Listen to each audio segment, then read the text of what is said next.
good evening. It's 6 p.m. and I will call this meeting of the SAU 39 combined boards to order.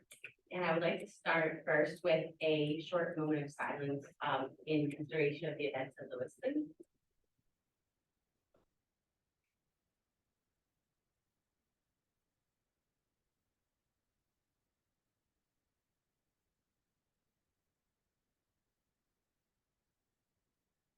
Thank you. And we will move into public comments.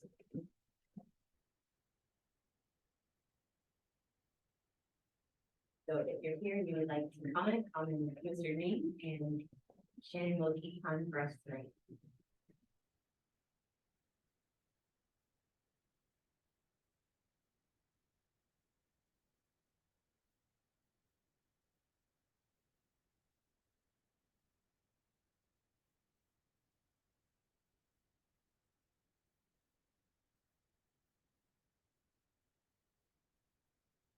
And turn on the microphone.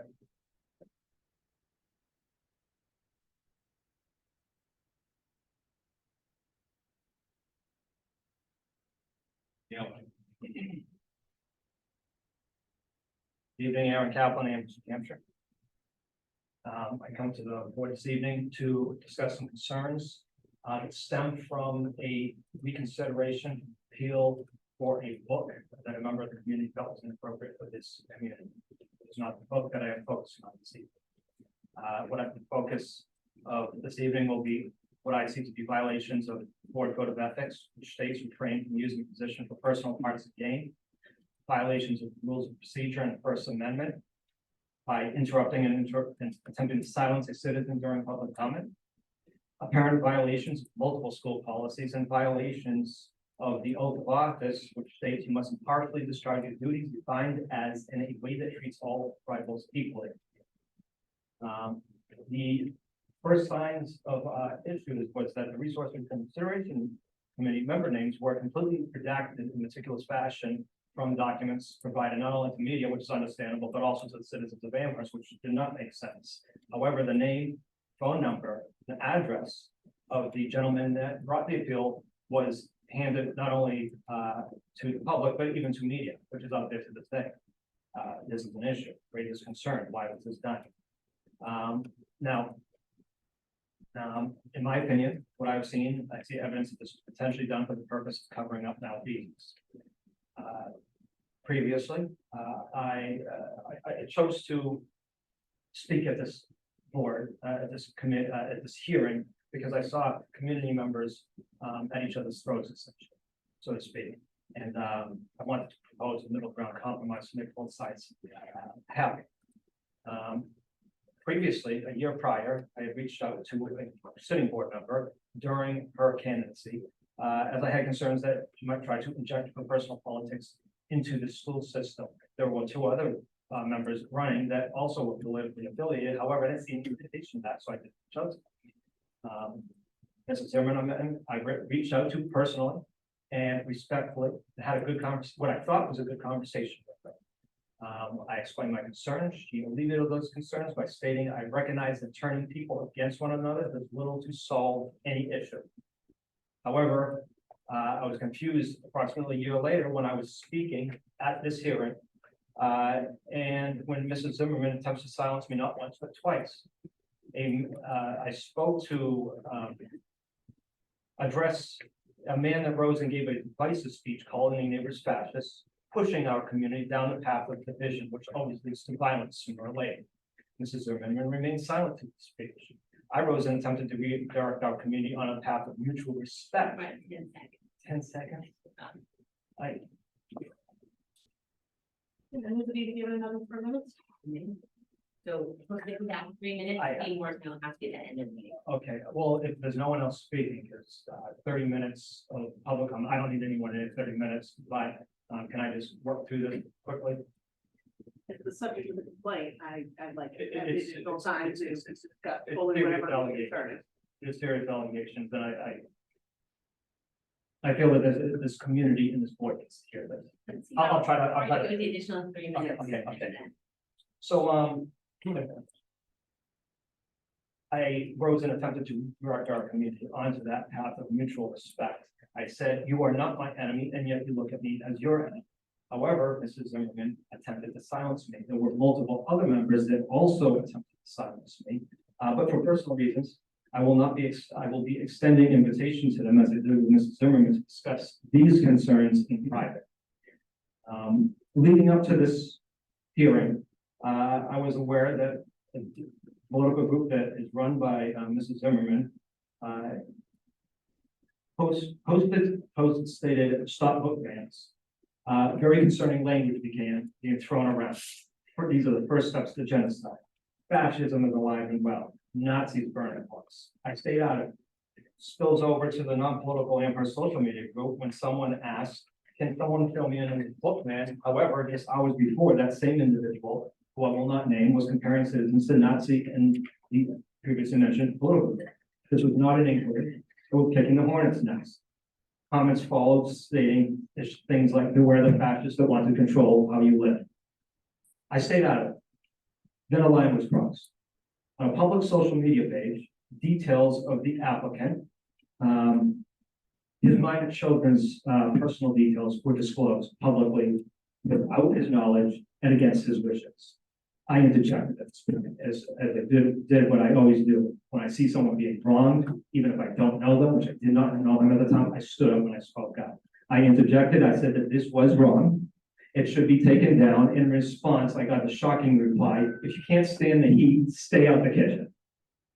I later discovered that the person that made that statement was an executive committee that serves on this political group.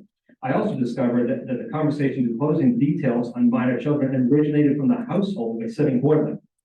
Will not say no further than that, as I hope that individual will take me up on my invitation to speak in private about this. On social media, political call to action was made to speak out on book bans. Things were said: 1, email school board; 2, book ban visibility, show up, bring signs, protest, arrive early to hold signs. We have signs, or bring your own. I wonder if the signs that were calling neighbors fascists in Vegas were provided by this group, or were those provided by the people themselves. Also, visit sites for talking points and connect with others, bring a friend.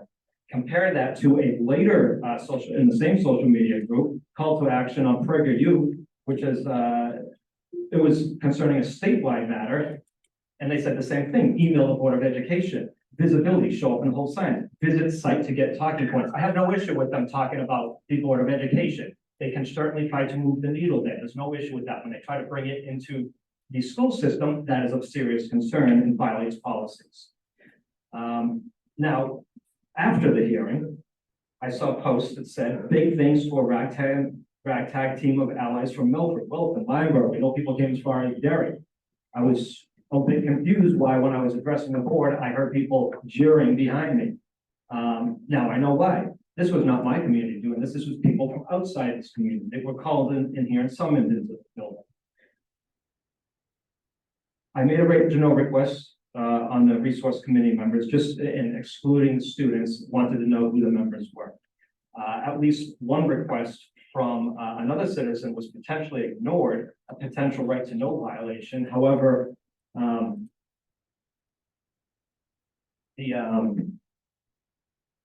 the first community member that was served on this, essentially a jury for the book, when I look into their social media, right front and center on their profile pic, it says, stop the banning of books, free people read freely. These are talking points that were being thrown about.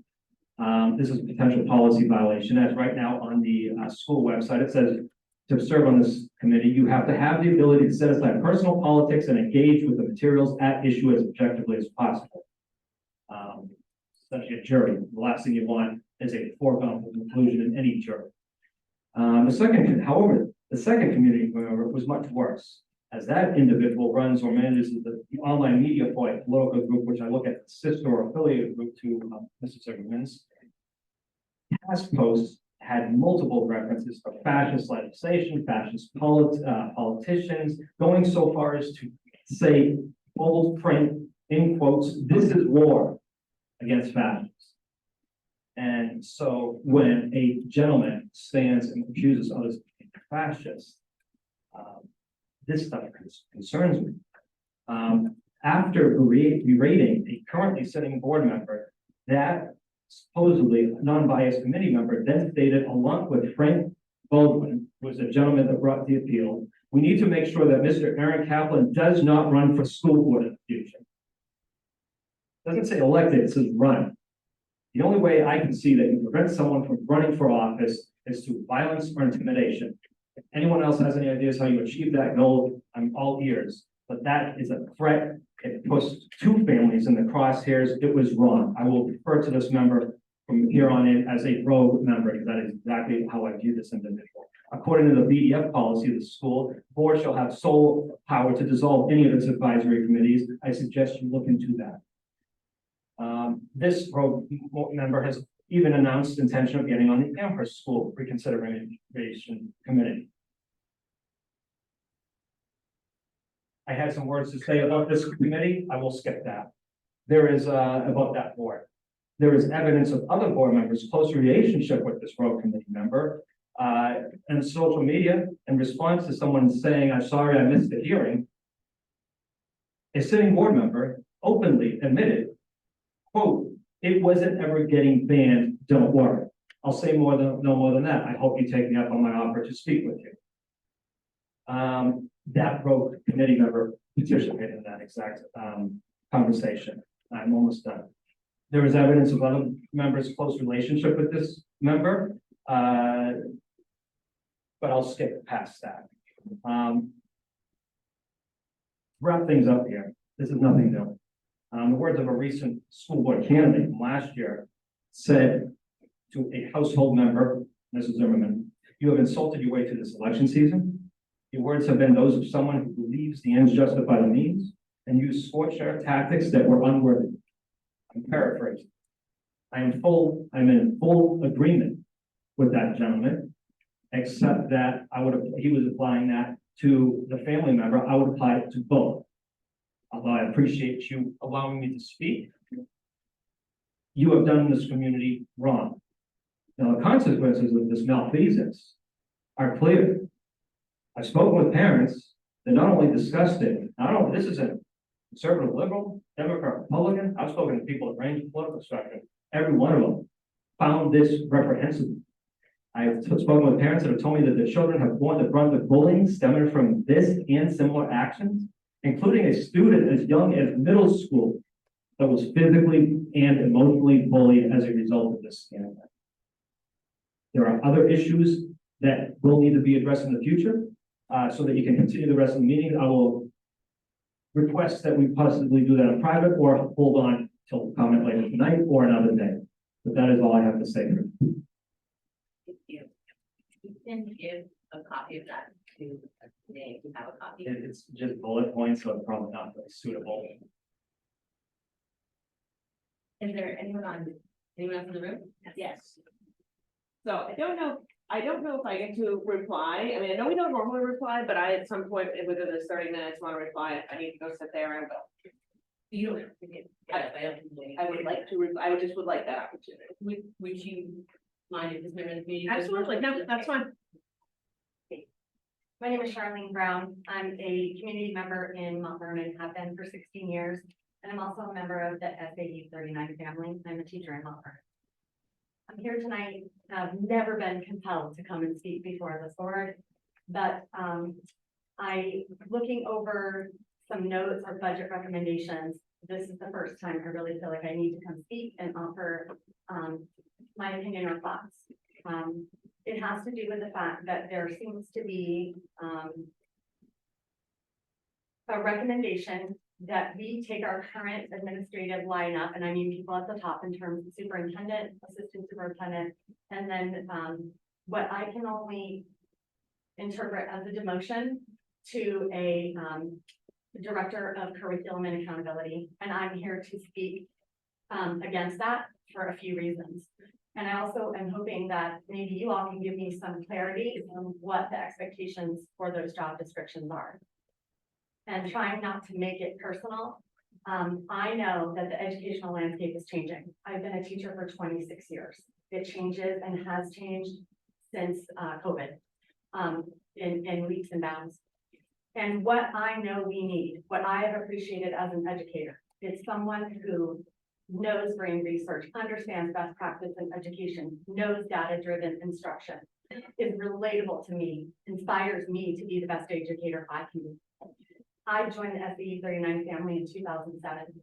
I came to you an exemplary educator. And I can say that because I was a state finalist for New Hampshire Teacher of the Year in 2004. Christine Landgraf has made me a better educator. There is no reluctance in me saying that to you. And I am here to very strongly urge you to understand the importance of her position. The fact that I am upset about potentially this decision causing her to seek employment some other place. I will tell people, I feel like I'm a highly regarded educator. I feel like my community respects me. I feel like I'm worth every penny the Mount Vernon town pays me. She's worth 3 times what we pay her. Everywhere I go, work with SNHU, work with New Hampshire Learning Initiative, work with OGAP ongoing assessment project. Every time I mention that I'm from SAU 39, I am regarded as coming from a place that is doing cutting edge work on behalf of our students. And 3 minutes, you got it. You can finish your thoughts. Her name brings a level of respect. It denotes professionalism. I, for one, worry. I worry about my own personal journey. I worry about the personal journey of my colleagues. If she is not here to do the work with us. And I felt it important that you know that. I did write a letter, which sums up some of my points, but I tried to make it different, so it will be fun reading for you. And I hope that it is acceptable to present that to you, and also to present to Danae to be entered into the minutes. So I'm looking forward to ongoing conversations about this, and again, seeking clarity on what was the decision behind that. And I hope I'm wrong. I hope with all my heart that I'm wrong about that being a perceived demotion, but that is exactly where my mind went to. And I could not sit still and not come here and see it with my mind. Thank you. And you do not. Okay. So first, we did talk when I was running, and I did appreciate the opportunity for that talk. I want to clarify a couple of things. And I'm sorry, remind me of your first name? Aaron. So I believe that Aaron is referring to the Amherst Democrats when he talks about the committee. So if anyone's watching this, I don't want there to be confusion about what is this this group or this political group or what. I'm assuming that's what you're referring to. I want to be clear that I was the chair of the Amherst Democrats. My husband is the current chair. I have not been on that executive board. I have not in any capacity for, I believe, 3 years now, at least. But since before I ran, and certainly not during any of the time regarding the Book Reconsideration Commission. I did not post anything along lines of, if you can't stand the heat, stay out of the kitchen. And I would like to point out that I have no control over what, you know, other citizens of this town might have posted at any given time online. I did not bring a sign to the meeting. I did not encourage people to bring signs to the committee. I did not encourage people to come from out of town. I had no involvement with any of the posts on the Amherst Democrats website leading up to the Book Reconsideration Committee. I do think the point about whether or not Frank's name should have been included is a good one that we should be considering in future issues. And I don't know, that may have been something that was considered, because I know he was fairly open about having been the person to bring that complaint. And so that may have been a discussion that was had with him. I don't know, but I think that's a valid complaint. And I did see some of the posts involving his children and also agree that those were not appropriate. I'm not sure towards the end of the conversation, I'm not sure I think there was some parts where I'm not sure if we were talking about me or other people. I think we moved on to other people, so if there's something else specific that I did, I'm happy to, or I perceive to have done. I am happy to discuss that, but I did want to make that clarification, because there was a lot of references to this committee and this group that I'm running, and these people who are on my board and who I'm running, and that's simply just not accurate. So that was all I wanted to say for clarification. Anyone watching? Is there anyone on the line? Just, John. Okay. John's here.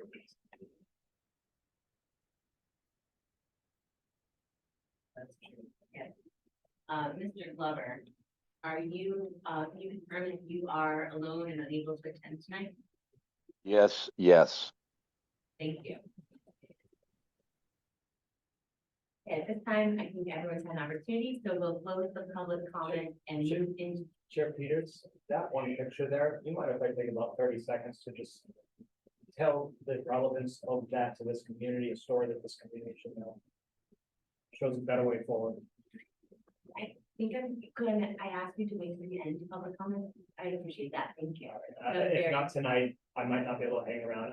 I'll come back another day. And you can actually feel free to email this entire board. I think we all do try to read everything that comes to it as well. And that is a relevant story that not just the board needs to hear, this whole community needs to hear what the relevance of that you see there is. I thank you for extending the time, you to Mrs. Zimmerman, for allowing me to speak as well. There's more that needs to be said. Thank you. All right, so moving into the consent agenda, we have draft minutes. Any questions, comments, concerns on the draft minutes from September 28th?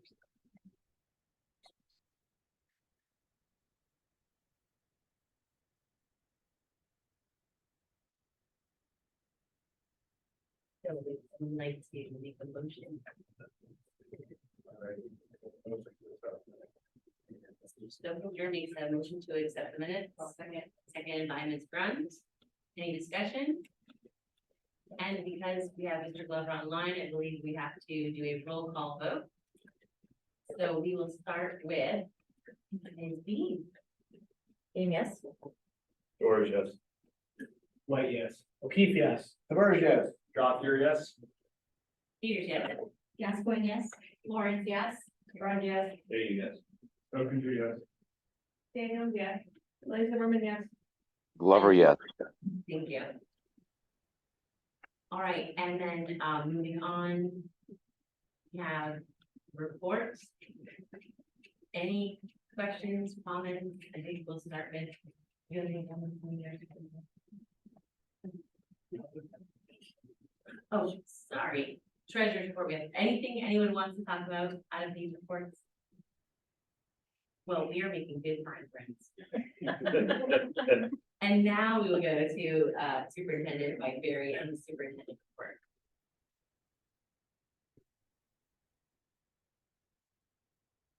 Here you go, man. Evening, everyone. Hopefully people had a chance to kind of take a look at it. Some real highlights there, some updates on safety and security. The exciting part of it is the work around leadership development within building admin and SAU admin. You'll be receiving a presentation tonight, and when that comes up, we'll get a little bit more into that, and that's about effectiveness. And we'll talk a little bit more then. We did have a meeting with Butler Transportation. More information is going to be produced to this board based on that conversation at a later date. The meeting was today at 2 o'clock. So we're gonna put this together. I do anticipate a statement to families, students forthcoming this morning. So we'll talk a little bit about that. We have some listening sessions coming up. If you can do anything to promote those listening sessions, and an opportunity for people to come in and hear a little bit about the direction of SAU 39 and the various districts. You can see that there's a newsletter that we're going to be putting out in November prior to Thanksgiving, as far as like after the listening sessions occur, and some more of the kind of like visioning and communication around the direction of SAU 39 the district takes place. I see some goals. I'm hoping to eventually get some feedback on there. That superintendent and the big piece is the work around the visioning, and I can update that a little bit later. But you kind of see it divided into two sections. There, kind of what we're hoping to do for this year, and then plans that we're moving forward. There is a goal that November 3rd date, like suggestions or feedback, things that should be included in this work. If members of this board could take a look at that part of the superintendent report, and then provide some feedback that and that will help set the stage for the work that's going to happen in November. With that said, I'll take any questions. I think it's more comments and a question. Great to see the listening sessions. Is there a reason why they're not being held in school buildings?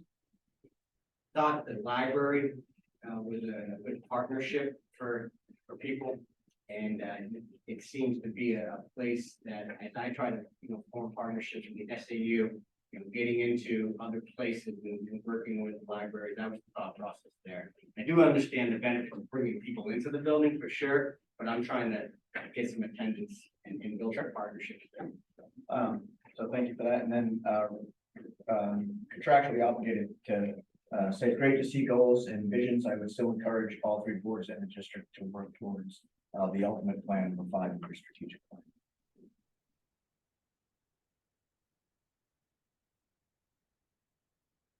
Any other questions for Superintendent Barry? You spoke previously about getting a communications person, or what do you call it? Communications? Yeah, communications coordinator. Right now, we budgeted for next year. People know my thoughts on it. SBA certainly knows my thoughts on it. Like, if we could find some funds and resources to consider doing something now would be valuable, in my opinion, around communications and website and social media. But right now, we're going to have to work with the structures that we have, and but that position is coming. And so the question isn't about position, it is just about what message are you sending out to the community to get them coming into these sections. yeah, we did some social media class. We emailed the families, pre-K through 12 families. We put in the school newsletters and posted it on different channels within Facebook.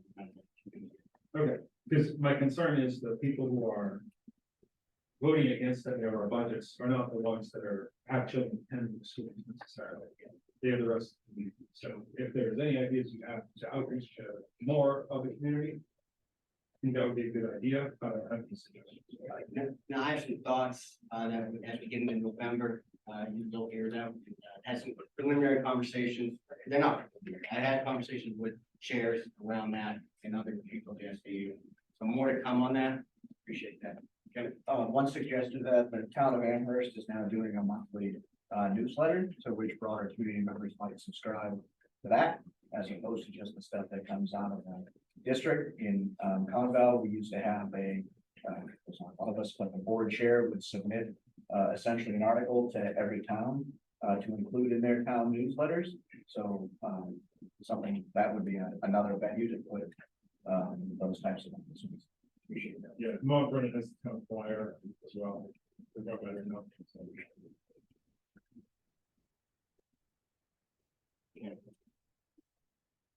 So I am eager to hear the update on Butler when it's ready. And I'm just curious, you said a communication was probably forthcoming to families, so are we talking like we're gonna hear updates before our next meeting, or when should we expect to hear? You'll hear some updates in the very near future. Okay, Board first, then. thanks. Anything else? I have a comment to make as well. Go ahead, John. Thanks. I'm just looking at the goals and the vision, and what's missing for me is an articulation of what the underlying problem is. and why our data suggest that we should have any particular goal or any particular vision and where we're trying to get to. I see in the report that there's, how are we going to measure what we do? And I think we'll have a better chance for success if we start with showing a measurement of where we are and articulating why that we'd like to be better in any particular area. And so here's the things we're going to do, whether it's time or whether it's money and energy putting into improving some aspect of our system. Thank you. All right, if there are no more questions, I would like to move to our board chair updates, and Vermont Vernon and Ms. Lawrence is going to present. Thank you. I'm presenting this update from our chair, Mr. Eckhart, who is not able to be with us this evening. We did have our monthly meeting on Thursday, October 12th. We had a very nice presentation from our 6th grade teachers about a program that they're doing with students to learn about additional responsibilities. So students are invited to apply for different jobs around the school. Some of the opportunities include being playground monitors, kindergarten mentors, library assistants, school announcement readers, and other opportunities. The kids, we've been told, are really excited about this program and are showing an awful lot of interest in the next round of job applications. So they get the opportunity to do that. Participation is very high, with many students taking more than one job opportunity. The board approved 3 club proposals from our staff. We approved a clay club, a ceramic club, and it should be noted that our kiln has been inactive for several years and it's back in business. So it's very exciting that we're able to utilize that again. The 3rd club that was approved is a painting project club, designed to improve the aesthetic of the bathrooms for our students. We also received and reviewed the first draft of our budget from Ms. Stacy. The budget committee meetings are coming up. And we also want to extend a welcome to any Mount Vernon community members to participate in that process. School enrollment is up 3 students, which does not sound like a lot, but it is. We're up 15 from the beginning of July. So we are pleased that our class sizes are balanced and manageable for our teachers, but always happy to see some enrollment. Grandparents and Special Friends Day was October 5th, great success. Lunch with your 6th grader also happened recently, successful and fun. And finally, we did have an update on the Bridges in Mathematics program from Christine, and this is year 2 of the mathematics program. The year 1 assessment results were given, and for our 3rd to 6th graders, we were scoring at a 74% proficiency level. So that was pretty exceptional. The state average is 46%. So awesome results for our students and our teachers, and for our SAU curriculum community. That's our update. Any questions for Ms. Lawrence? Okay, let's move over to Amherst, Mr. Gothier. All right, so we had a lot of those same updates to maybe a slightly different tune, but certainly singing in the same church. And when it comes to those updates, we had our first look at the budget last week, a 4.7% increase, as we talked about in this budget session or this meeting. A lot of the increases based off the 21.9% preliminary GMR for Health Trust. So still looking at those final numbers, and we'll see our second draft as we get to our November meeting. Subcommittee meetings will start for the budget between Ways and Means, Administration, and the board starting next week. You can actually go to the SAU website. There is a budget section for anybody that's interested in poking around in a budget presentation or on the actual budget spreadsheet. You can certainly get involved as a community member and look at some of those figures in there. We had some updates on our AMS construction projects and our Wilkins proposed construction projects. Right now, we're still in the planning phase for both of those. We'll have more coming up in our November meeting on the next phase of our roofing project, which updates the systems for mechanical, for heating, I should say, at AMS. And we'll also hopefully have an additional look at our next 2 phases for the Wilkins project, a renovation addition phase or renovation addition plan, and then an actual build to suit new building plan that will be part of our November meeting. Building and Grounds is meeting with Banwell tomorrow on Friday, October 27th for the next phase of that. We've met with them a couple of times, given them feedback, and they're coming back with our latest renderings and proposals for that. Hopefully costing will be done by that November meeting as well. We discussed making up snow days for the first time. There's more to come on that, as opposed to waiving those 5 days. We had an update in Bridges to Mathematics as well from Slam World, and then we decided as a board that we are going to venture into the brave, wide open world of Facebook as a way to reach more people. So we'll be working on that here before our next meeting and being able to post on Facebook without inviting comments as another way to meet people with where they are at when it comes to communications in this community. As we all know that a lot of the folks that get the school newsletters and get school emails have kids in this district. But as Andrew mentioned earlier, a lot of the folks voting against budgets or just voting on budgets aren't necessarily invested in the schools with children. So it's another way to reach them. And then my last note, congratulations to both AMS and Clark Wilkins, combined for about $82,000 raised for the Booster-thon fundraisers, surpassing goals of $25,000 and $50,000 in both schools to get there. So it's a big testament to the PTA, the schools, staff, administrators, parents, and kids for getting involved in that and making those programs a huge success. Any questions for Mr. Gantier? All right, let's move over to Souhegan with Ms. Brown. Sure, thank you. So we started off our agenda and did some preliminary approval for trips that are coming up. I don't know if you've heard of it, it's like the talk of the town right now. The Bermuda Institute Marine Science Field Trip is a phenomenal marine science field trip that includes getting a scuba dive. There's a Galapagos Island expedition up there about the culture and the environment. So some really exciting trips that our kids have opportunity to participate in.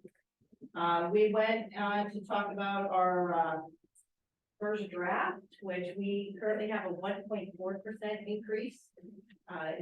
Thank you to administration, Dana's administration and team, and Amy and Mike and everybody who worked on this budget and really scoured it and kept us at a low percentage increase. So we appreciate that and the hard work, but not reducing the quality. The quality is there. And continue to work on improving in the body. So we're excited about that. Our PPC negotiations are going on, so that's keeping us busy as well. Going back to the budget, the finance committee has gone through all the different categories. So they just met and it was a very smooth process. They're like, this is a clean budget. So I think we're really in a good place right now working with them. So happy to hear that. We discussed graduation requirements. We have some new classes being added. Personal finance is a required class now. We're looking at adding a semester writing course for every freshman. And we also have the economics, the required class. So we have additional required class and maintain budget level. So there's been a lot of hard work done to make sure that they're trying to meet expectations. What else is happening? Oh, Dana has 2 meetings with parents as well. One is tomorrow morning at 8. I know there's a group of parents already signed up to attend. And there'll be some goodies and coffee provided. And I believe the next one's on the 1st in the evening at 6 p.m. So look for those sign-ups. I know they've been sent around via social media, especially social media, as well as through all the different parent communication channels. Another piece that we're doing at Science Labs, we're taking another look at what type of renovation we can do that's maybe not quite as complicated as the first round we did. We do know there needs to be work in order to maintain full classrooms of students, because right now it's very crowded in those rooms when they go to do their work. So we're looking to see what type of light renovation work we can do and seeing that might be something we have more information. I think that's Any questions for Ms. Grant? I have a question, but it's for Mont Vernon. I'm sorry, apologies to go backwards. The audio wasn't great when you asked for questions. Okay. I was wondering if there was any update on your committee looking into solutions for your 7th and 8th graders. Yeah, so we decided to accept Steve's suggestion that we put a a bid out, for companies to give us a quote for how much it would cost to add on to the school. And we included in that request, different configurations, based on adding kindergarten, adding preschool, expanding for the additional growth of the, school, for the number of students that might be added, and the potential to be able to add the 7th and 8th grade. So Steve can give you, more specific details on that, but, that's essentially all that we decided so far, is that we wanted to be able to get all the information about potential costs. We threw out some other options out there, but we didn't decide to take any actions based on those options yet. Yeah, great.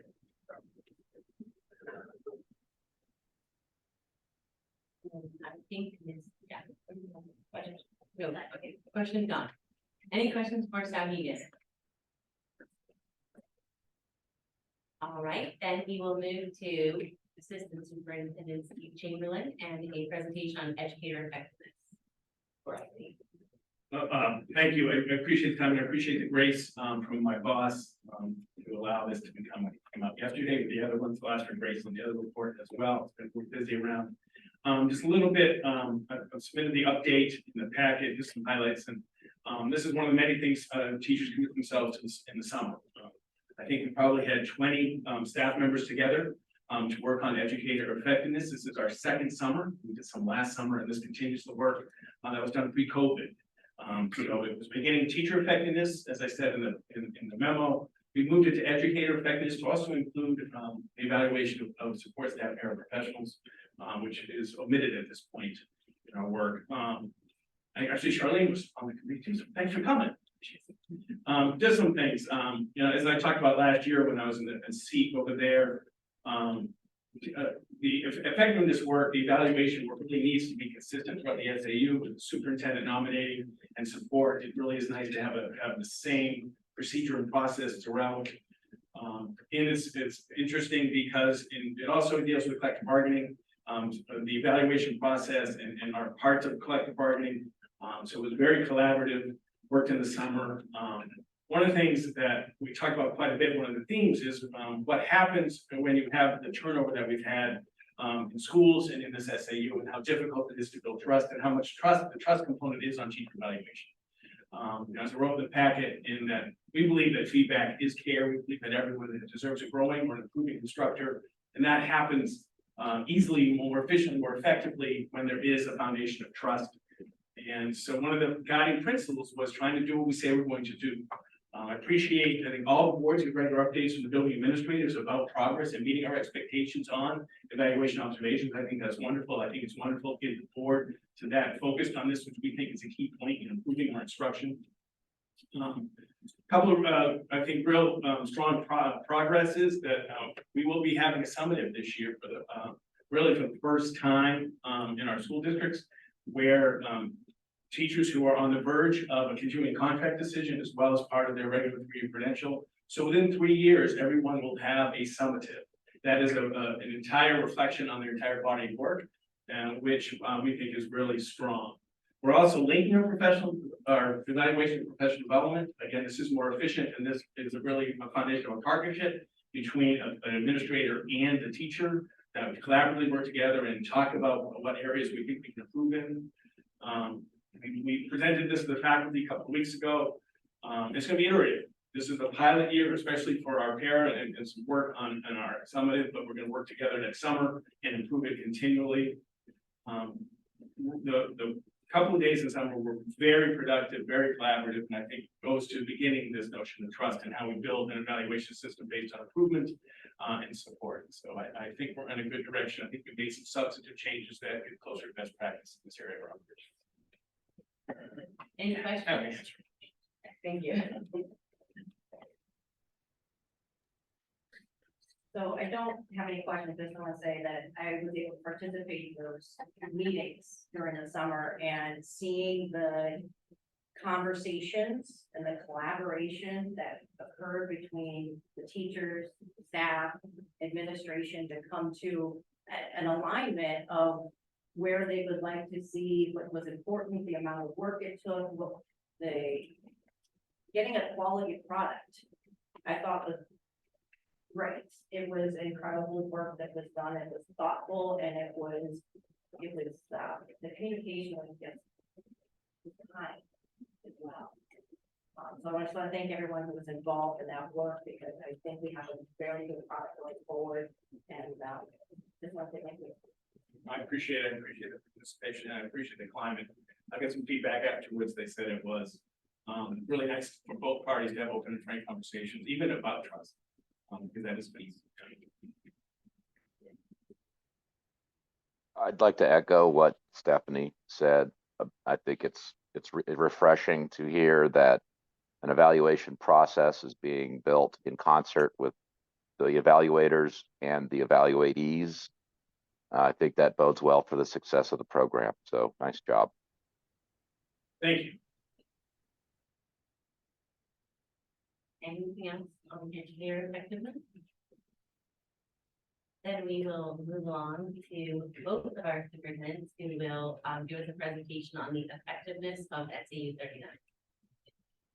All right, so let me start off by kind of framing, how we'd like this a little bit of the meeting to go. What we've asked, being worked on at the SAU with Christine taking the lead on SAS data and Steve taking the lead on PSAT, college, career, and AP, is we determined that there's going to be some overarching data that we use for effectiveness. And this update you're going to receive tonight is, kind of broad. It's included in your packets, but I want to kind of keep in mind that this is the data that we're going to be referring to as data that we use to determine the effectiveness of our schools, the effectiveness of our districts in our SAU. I also want to let people know that, a couple other boards, Amherst and Mount Vernon got program evaluations around bridges.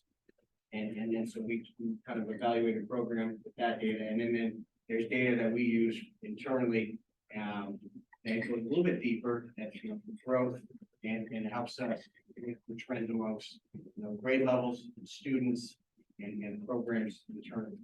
But I'll also add that as the year goes on, we are going to have moments at individual board meetings where we get a little bit deeper into the data, especially at kind of transition years at 4, 6, and 8, so we can kind of look at the effectiveness, a little of experiences at CW, at MV, at AMS, as kids move along. So that's forthcoming as well. But with that said, I kind of want to turn it over to Christine to open this thing up, and appreciate the work. And then Steve will have an opportunity to go, and then there'll be some questions at the end. Thank you for everybody. So got your questions down. And we'll go from there. Thank you. Thank you. I did a pretty deep analysis that I shared with the board and is in the packet on our New Hampshire SAS scores from spring of 2023. New Hampshire SAS is the state assessment in grades 3 through 8 for ELA and math, and in grades 5, 8, and 11 for science. Overall, I'll provide kind of a high level summary and then happy after Steve goes to answer any specific questions you might have from the data that was shared with you.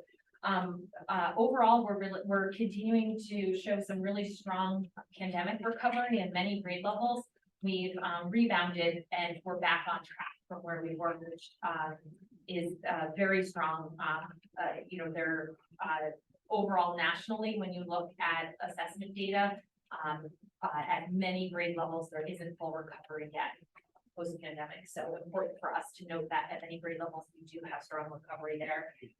Also, as Sarah mentioned or alluded to in the Bridges presentation that we shared for both Amherst and Mount Vernon, we're seeing very strong math scores at both of our elementary schools, which is really exciting to see, and that we believe is directly related to our new math program, Bridges in Mathematics, which really wasn't a big shift or change. We had done a lot of deep professional development, and it's in line philosophically with how we've been teaching math, just getting those new standards aligned materials.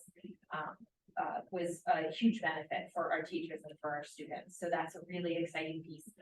The other thing is we don't have any comparative district data yet. That will likely be released. We're being told early to mid-November. So we're happy to share additional information once we have it, but we don't have any data to well, this is criterion reference, meaning that we know what % of our students are meeting those grade level expectations. We don't know how that compares to other districts. We do have the state data, so I was able to share that. So just a quick overview. No, thanks, I appreciate it, and again, I appreciate the grace extended. I also missed a piece of data that I'll talk about tonight. So I'm just gonna run through some highlights of the SAT stuff and AP stuff, the clearinghouse, and then post-high school plans and special education. To John's point, and this came up at actually Amber's board meeting, I think Jason asked the question, what, has been my role as assistant superintendent and working with Christine closely, where we're trying to get to is 80–90% of the kids. 80–90% of the kids proficient, 80–90% of the kids getting 3 or more on AP, 80–90% being proficient on state test at grade levels. That's our target. That's where we're after. So I will rest easier with every single metric that Mike asked me to find out. It's 80–90% of the kids successful. Because then we think there's special programs and supports for that gap. But so tier 1, if we're doing our jobs, we're high function using research evidence base, we believe that 89% of the kids in SAU 39 is community should be successful. So that's the target and how we get there. And Mike is going to have a perfect, wonderful, absolutely achievable plan to accomplish that tomorrow night. So let's take a look at and I apologize that I didn't include this in the report. So in 2023, on our SATs for juniors, 57% of the kids made benchmark. So we have to, Christy and I started discussions with the institute today and Dana and Elizabeth. So we're trying to get that number to get 80 or above. In our English, 82% of the students made the benchmark on our English piece. Both combined, 56. Again, we want that to be 80% or more. In 2022, we're up. It was 43%. And now it's at 57%. So we like that. We like that improvement. We're not stopped. Anne's not resting. We're trying to figure this out. We're going to unpack this. And we go 69 to 82 and things like that. So that's what the SAT and Dana has thoughts. We're doing PSATs, we're practicing and stuff like that. Same thing in AP. So what do we want to get with the AP test? We want to look at 80–90% of the kids in AP should get 3 or more. That's what we believe is our goal in all of our assessments. As you can see, we for some we beat the state. We were higher than the state in our average. We want to take a look at that. We also want to talk, and discussions have begun with Dana and Mike and Tim, the school counseling director, about the role of dual enrollment. Now it's college, how that complicates, how it supports it. And Mike and I have had lots of discussions as we hang out a little bit talking about this. Are we make sure we're doing justice to both? Are we doing justice? Well, sometimes when we conflate these two, we're not doing justice either. And so maybe we can, as a system, we can do justice to both. Clearinghouse data real quick. As you saw, 84% of the kids, and again, this is 2022, right? Because they just graduated this clearinghouse. So we haven't got the next 23 data, that comes a little bit. This is follows the SAST, believe it or not, and this is the clearinghouse all through. So we've got great attendance and we got good persistence coming back after year 1. The number in when we talked about this with the schools, right, context here, like 67% accomplish a degree within 6 years. Is that a good number? Where we got to find some context of that? I remember when I was a superintendent in another district, the number was much like that. It surprised me a little bit. And so we got to unpack that. Post-high school plans, I had a great conversation with Tim about the personal counseling. And if desired, I can supplement this report with a list of every college attended. It's very interesting. There are some one-offs in their unique places, but I did the old right western Mississippi, eastern Mississippi, all that fun stuff is interesting to me. In the special ed stuff, really strong. 76% of our kid gap year or heading to college is really strong for our special ed stuff. That was over my 30%. I had to clean up some stuff in the briefing will just be safe, but happy to answer. So before we open it up to questions and welcome questions, what we really wanted to do tonight was present the data in a very even, field, composed manner.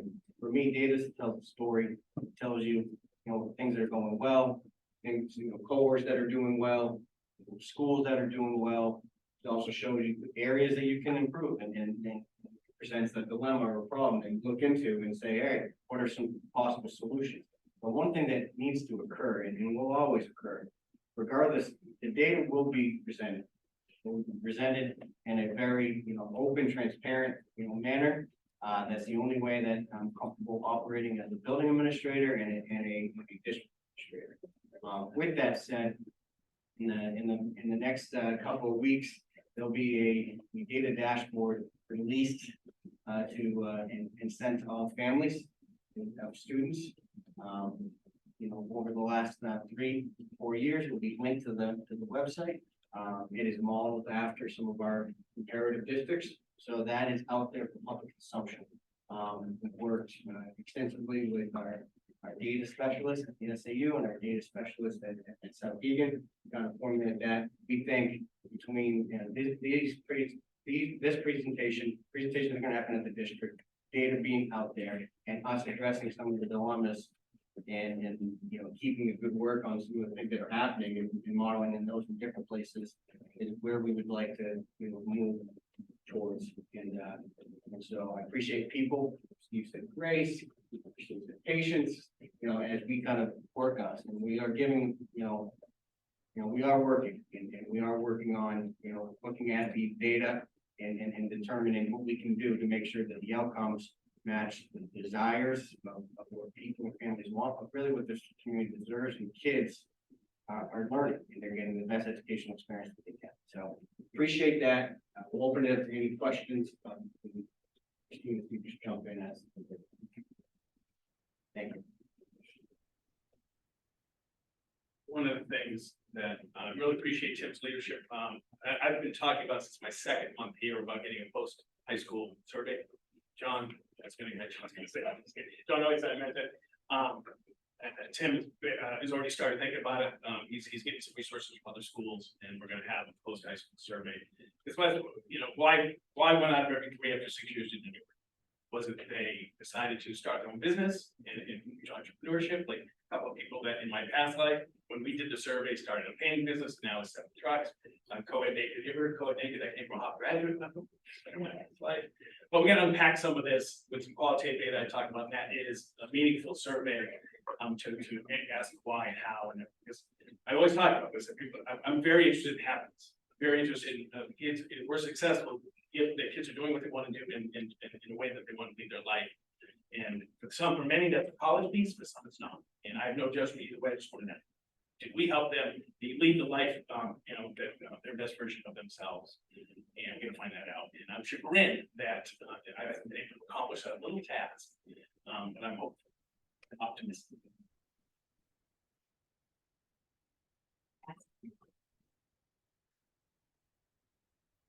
So thank you for this, and I appreciate Superintendent Barry, your sort of thoughts on data as data. I mean, I think, this is a great tool to inform plans and how we move forward. So it's great to see this.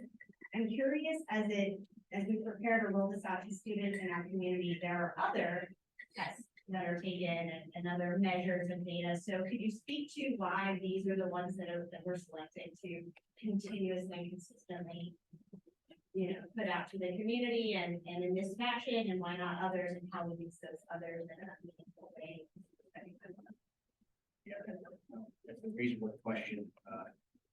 So first, we will include some of the local assessments, meanwhile data, into some Ames web data, and as we get into district level presentations around some grades, that will happen. Why we're producing this data to our community in this fashion is we want it to be as consumable and simple as possible. We also, this SAU and other SAUs, other districts, they like to compare themselves with one another, right? They like to tell a story. So the data that we're using is the data points that we can easily compare ourselves to. So, what does everyone take? They take SAS. State assessment at the high school level, it's the SAT, right? And then you track some of your college and your career planning. So that's why this data was selected. It's easily consumable. It's easily understood for non-educators. It's easily comped with other places that we want to compare ourselves to. And we think it would be understood quickly, like, you know, and when you have, Christine can attest, like, because when you're trying to explain growth in cohorts around NEWA, it's not easily done in 30, 45 minutes at a board meeting. It's certainly not easily done in a 10-minute parent-teacher conference sometimes, you know, and, you know, we're in a conversation, so we felt this was consumable. And we took care of it. My only question was just for Steve on your data points for post high school opportunities or paths that they're taking. There was nothing on there about military. Do we not have any? Only this year, according to the data that I got. Yeah. Got it. Thank you. That's pretty consistent, you know, from my experiences here at SAU. One or two. I don't doubt it. Yeah.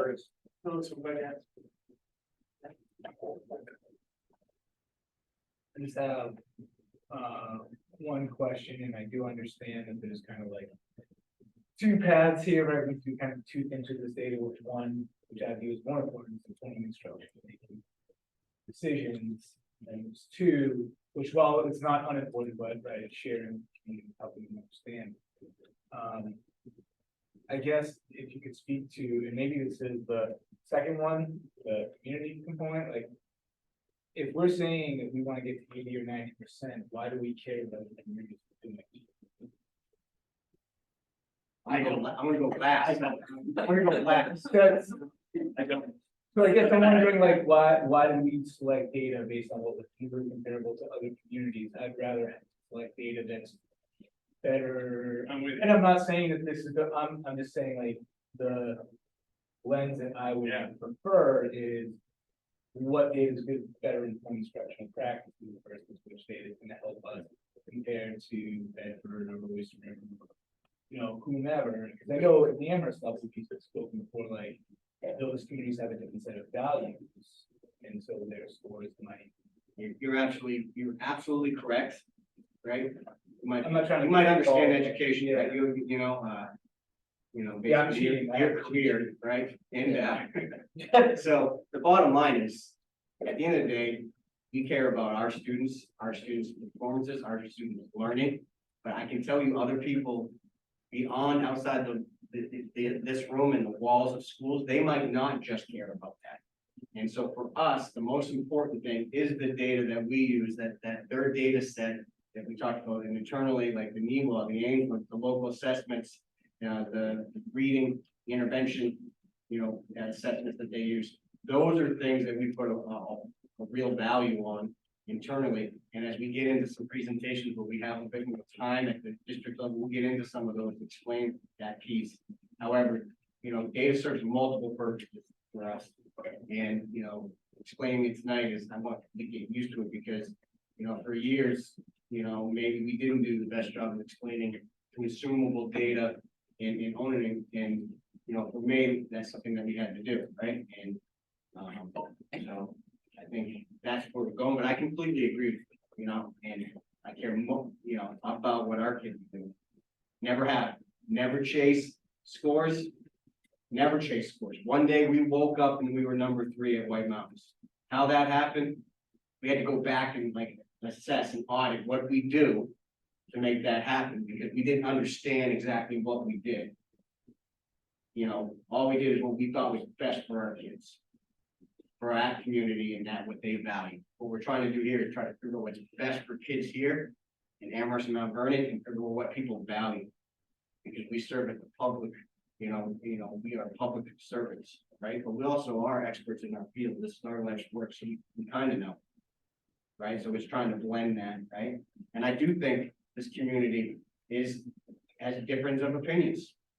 There are some data maybe is not the most important, right? And then there are some members of the community that think it's the only thing that matters.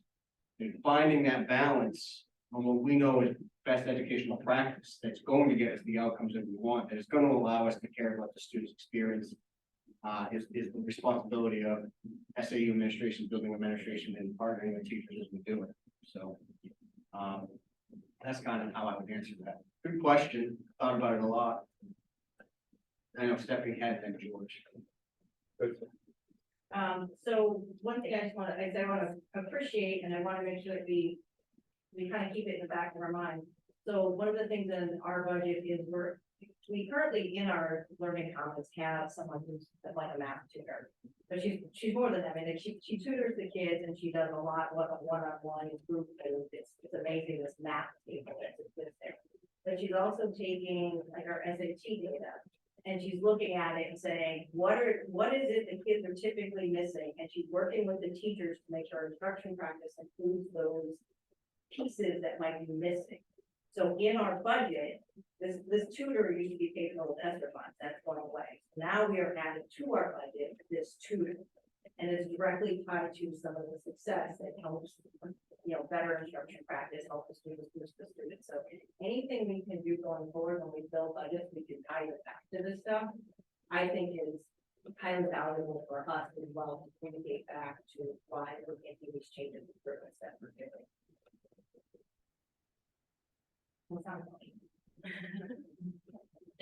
So, mine wasn't as much of a question as something, more of just a kind of a counterpoint to what Jason brought up, because I do appreciate what you guys are talking about. We need to kind of focus on doing the best for our students as well as making them achieve. Thank you. But I think, it's all about context, right? Because if you want me to vote for a budget, I want to know, are we investing correctly? Where do we need to invest those dollars? And without that comparison, I don't think it gives us the proper context. 89% sounds great. What is the next town doing 95% or 98? Okay, maybe that's not so great. So I guess to that point, it gives you the context. So anyway, this is my point. Thank you. Yeah. Thank you. I totally agree with Jason. And one of the things I think was found that I wouldn't chase test not, we focus on the classroom. And one of the things that I've learned, steep learning curve is that what works in one district doesn't necessarily work. But every district has a different mix of, one of the biggest indicators of how kids are going to do one standardized test is the demographics. And that could be different. It could be different from here between Saudi and Alfred and it can even change from year to year. One of the most important things to me is following each cohort. Consider any negative or being able to say, you had to start out your kindergarten and your high school. Does that have any relevance to us? Yeah, and I think we do. Christine, you want to speak to a little bit of the work that's done quite a bit in, I would say, correct me if I'm wrong, but KB, we follow it, and I'll let Christine speak to that. Yeah, I always like to follow cohorts. That's how we know whether that cohort is recovering or not, post-pandemic. And I was able to do that with the New Hampshire SAS data. So the tricky part is when you get to the high school, which I'll speak to. So for example, on page 110, you see Amherst and their cohort data. If you follow the colors through, that's essentially the same group of kids. Again, a little trickier in Mount Vernon. 3 or 4 kids can actually really impact that cohort. But for the most part, our cohorts are stable enough to look at them that way, which is really helpful just to really see how students are doing as they're moving through. It's really kind of looking at it more with a growth lens, rather than looking at it just at a pure achievement level. So I always appreciate looking at those cohorts and following them through. Our challenge is you really need the same assessment or a similar assessment to be able to do that. New Hampshire SAS, we have in grades 3 through 8, so we can very easily do that. But once students get to the high school, they're not assessed again into grade 11, which is a little tricky. There are a few things we can do. Number one, we can look back at how they were performing on New Hampshire SAS. They are both criterion reference tests that are looking at your achievement in relation to a certain expectation. But again, SAT expectations are really looking more at that college readiness rather than are you meeting 11th grade expectations. So if we had the same test, it makes it a little bit easier to do that. The only thing we can do, which again, not perfect, but we've done it in the past, NWEA has a correlation to SAT. So we can look at, say, like ninth grade NWEA and performance on that and expectation for meeting benchmark on SAT, and then see if we surpass that when we got to SAT a few years later. So that is one thing we have done in the past.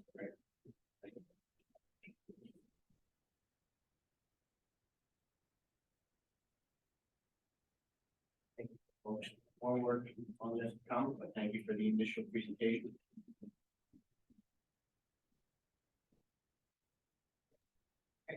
So, We're gonna file a budget, right? yes, we are. I have a couple of questions on the effectiveness piece, if we could. Yeah. Okay. Okay. Just a couple of technical questions on page 100. There's a subject missing at the bottom of the AP exam. Is that French, just alphabetically? I'm thinking. I don't know. We'll take a look there. I'll Okay. update it for you, Mr. Secretary. And then on the clearinghouse data, the red line is defined, but the black isn't. Is the black line us? And so it's comparing what we're doing relative to everyone else? That's, and yeah, I think it's the average, but I can include better the key for you, sir. Yeah, just so we know what both lines are meaning. I apologize. Okay, no worries. Takes a village sometimes, Steve, you know that. I know that for sure. I just, and it's just a couple of, Mike, you said the data dashboard would be coming to parents, I think you said, or is that just gonna be like on the website and for anybody? No, we're going to message it out to all families.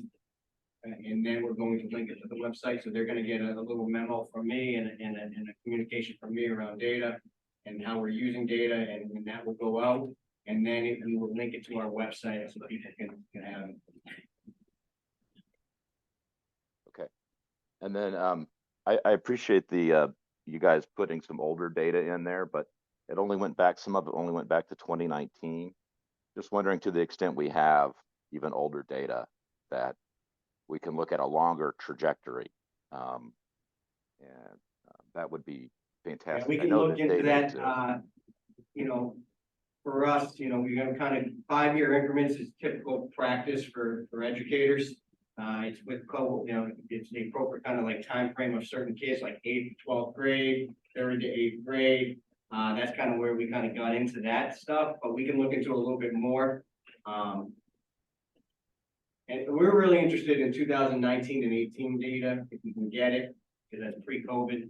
And so we'll continue to work on that though. Okay, thanks. And then just a couple of statements. I appreciate you stating a goal of 89%. That's a great start. And to George's point, look, man, if we reach that, we can always reset that goal to 95, you know? So it's a good start, because we're not there yet by and large, which. No, we're not there by far. Right.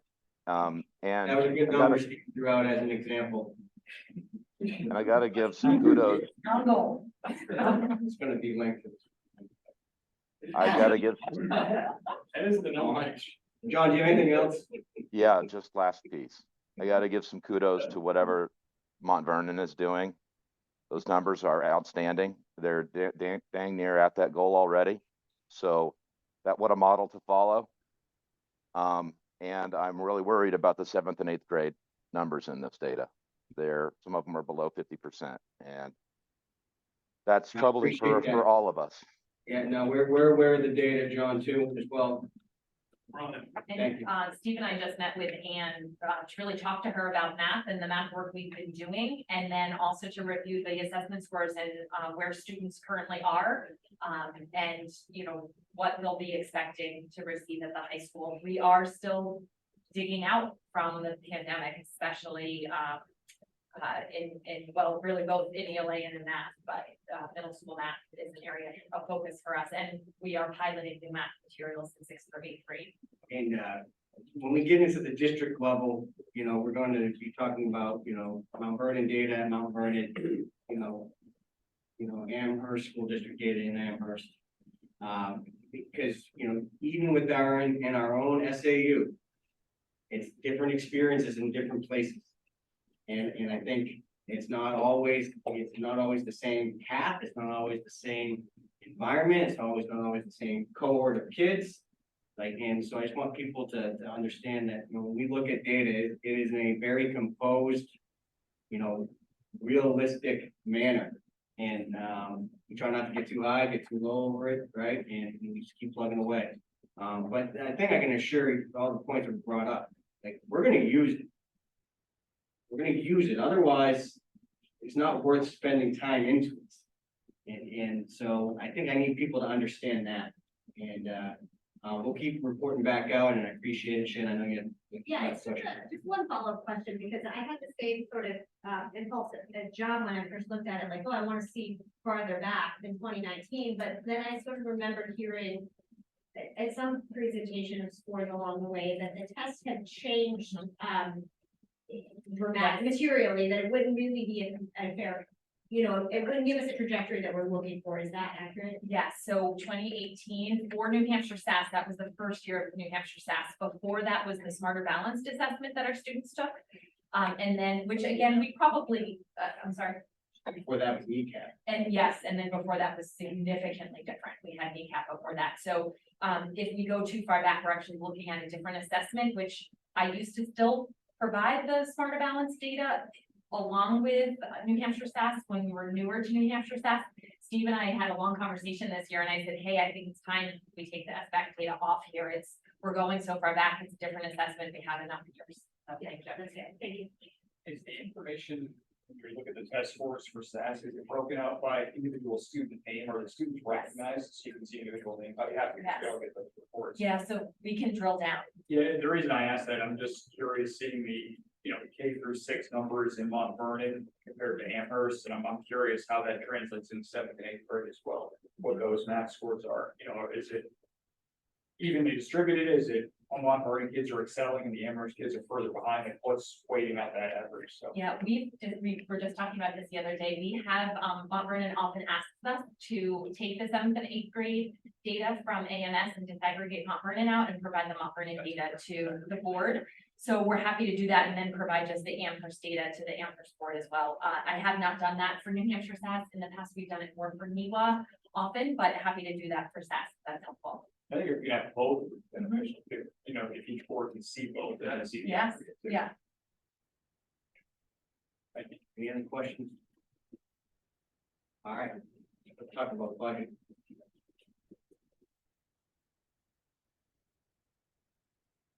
Feel good.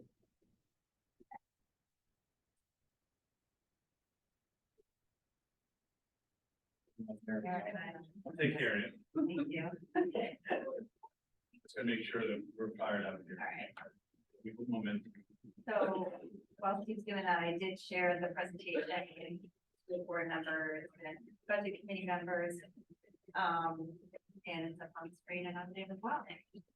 So we get started. This is the SAU FY25 proposed budget draft 2.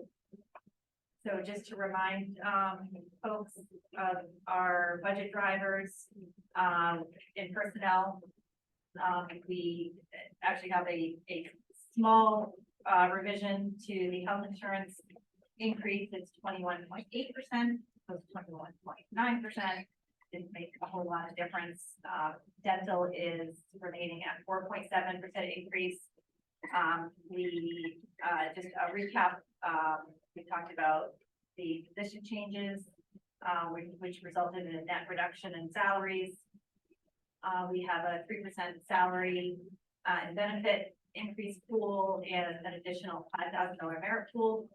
New Hampshire retirement employer contribution rate is status quo for both teachers and non-teachers, and we have some modest increases in facilities, technology, and operations. So just a reminder that the staffing changes that we are looking to make, eliminating the assistant director of student services at the SAU, eliminating 0.5 administrative assistant for student services, changing the second assistant superintendent to a director of curriculum and accountability position, increasing the student data specialist from 0.7 to, 1 FTE and adding the 0.35 FTE communications coordinator. So the summary of changes from draft 1 to draft 2 is a whopping $936 increase. In salaries, there was a reclass, from amount in operations. And then in operations, the reverse of that, some minor adjustments to the minute taker salary and a new hire, where we had an exact amount in salaries. The benefits, as I said, the 21.8% as opposed to 21.9 in health, and then those changes that are associated with those minor changes in salaries. For facilities, we received the property and liability insurance quote from Primex, technology, no changes, and like I said, the reclass to salary and operations.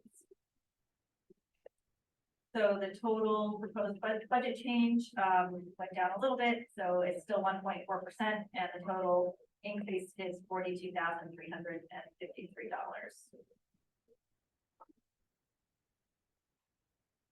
And this didn't change much either, just here for a visual showing that most of the SAU budget is from salaries and benefits and other small amounts in technology operations and facilities. So this is new information.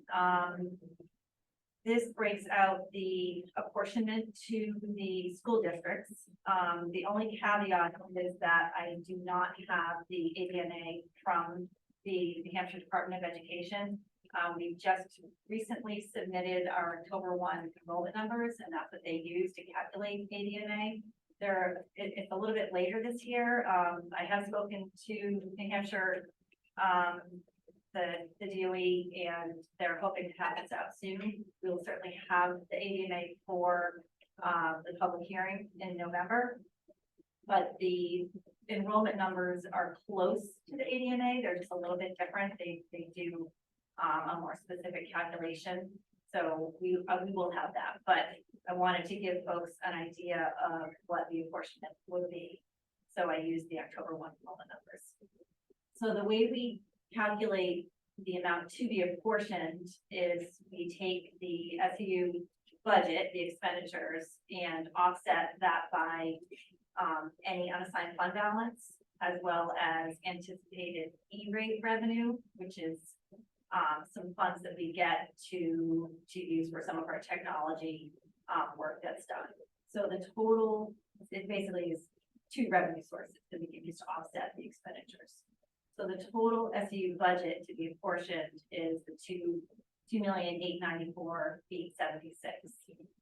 The percentages that are applied to the districts are based on the average daily membership and attendance and equalized valuation for the students in the towns of Amherst and Mount Vernon.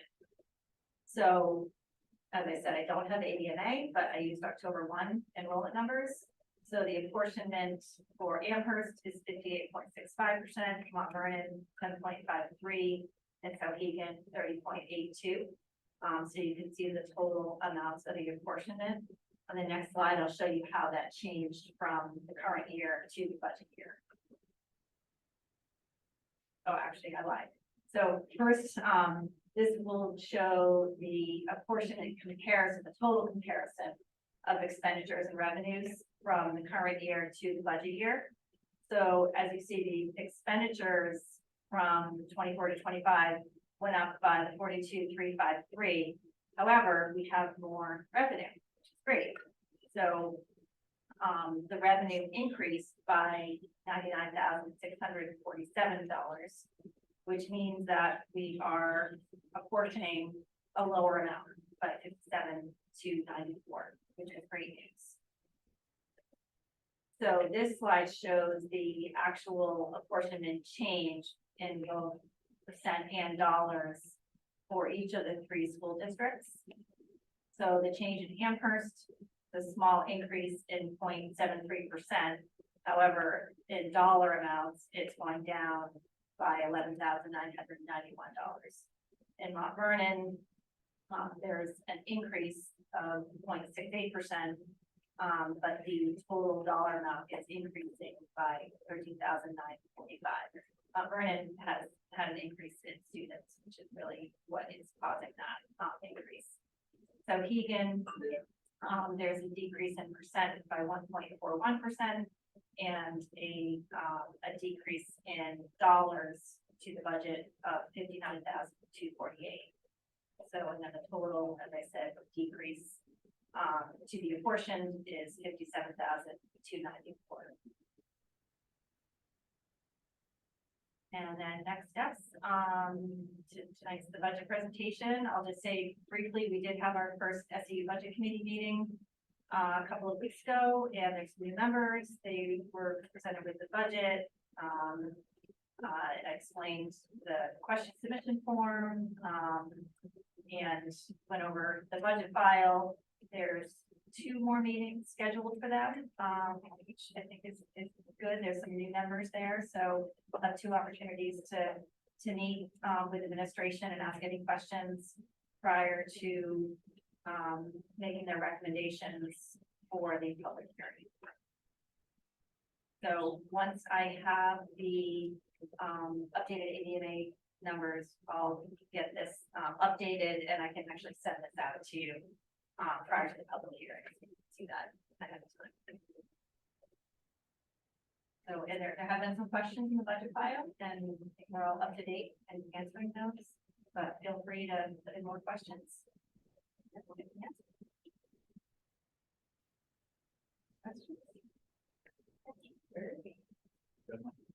Thanks. Sorry. I think I had asked this during the original presentation, the communications position you had in was a 0.5 or something like that, FTE or something like that. Is your intent for that to be a staffer or the amount to use via contract and hire? I'm just curious if there and what the thought process. Yeah, thought process is have someone on the staff 20 hours a week during the school year. Thanks.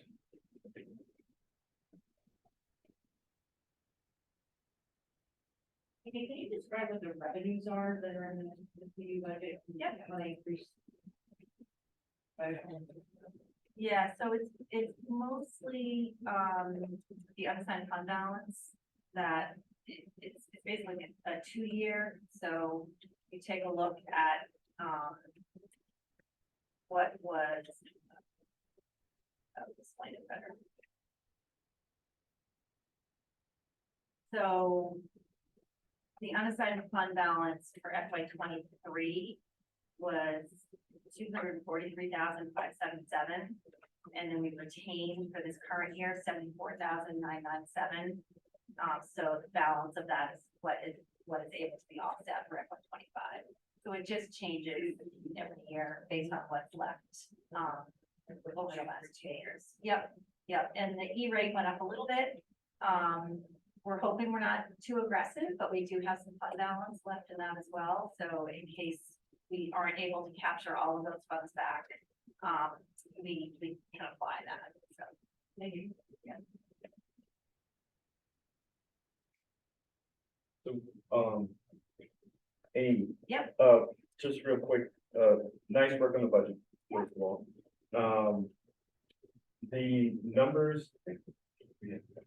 The numbers on the medical don't surprise me because we're seeing it across the board 21%.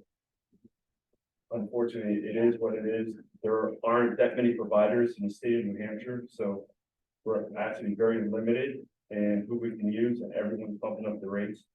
The only one that kind of surprised me was the dental. It was only 4%. 4.7. Yeah, and we've been seeing, I mean, the cheapest one we saw was with MetLife, and that was 10%.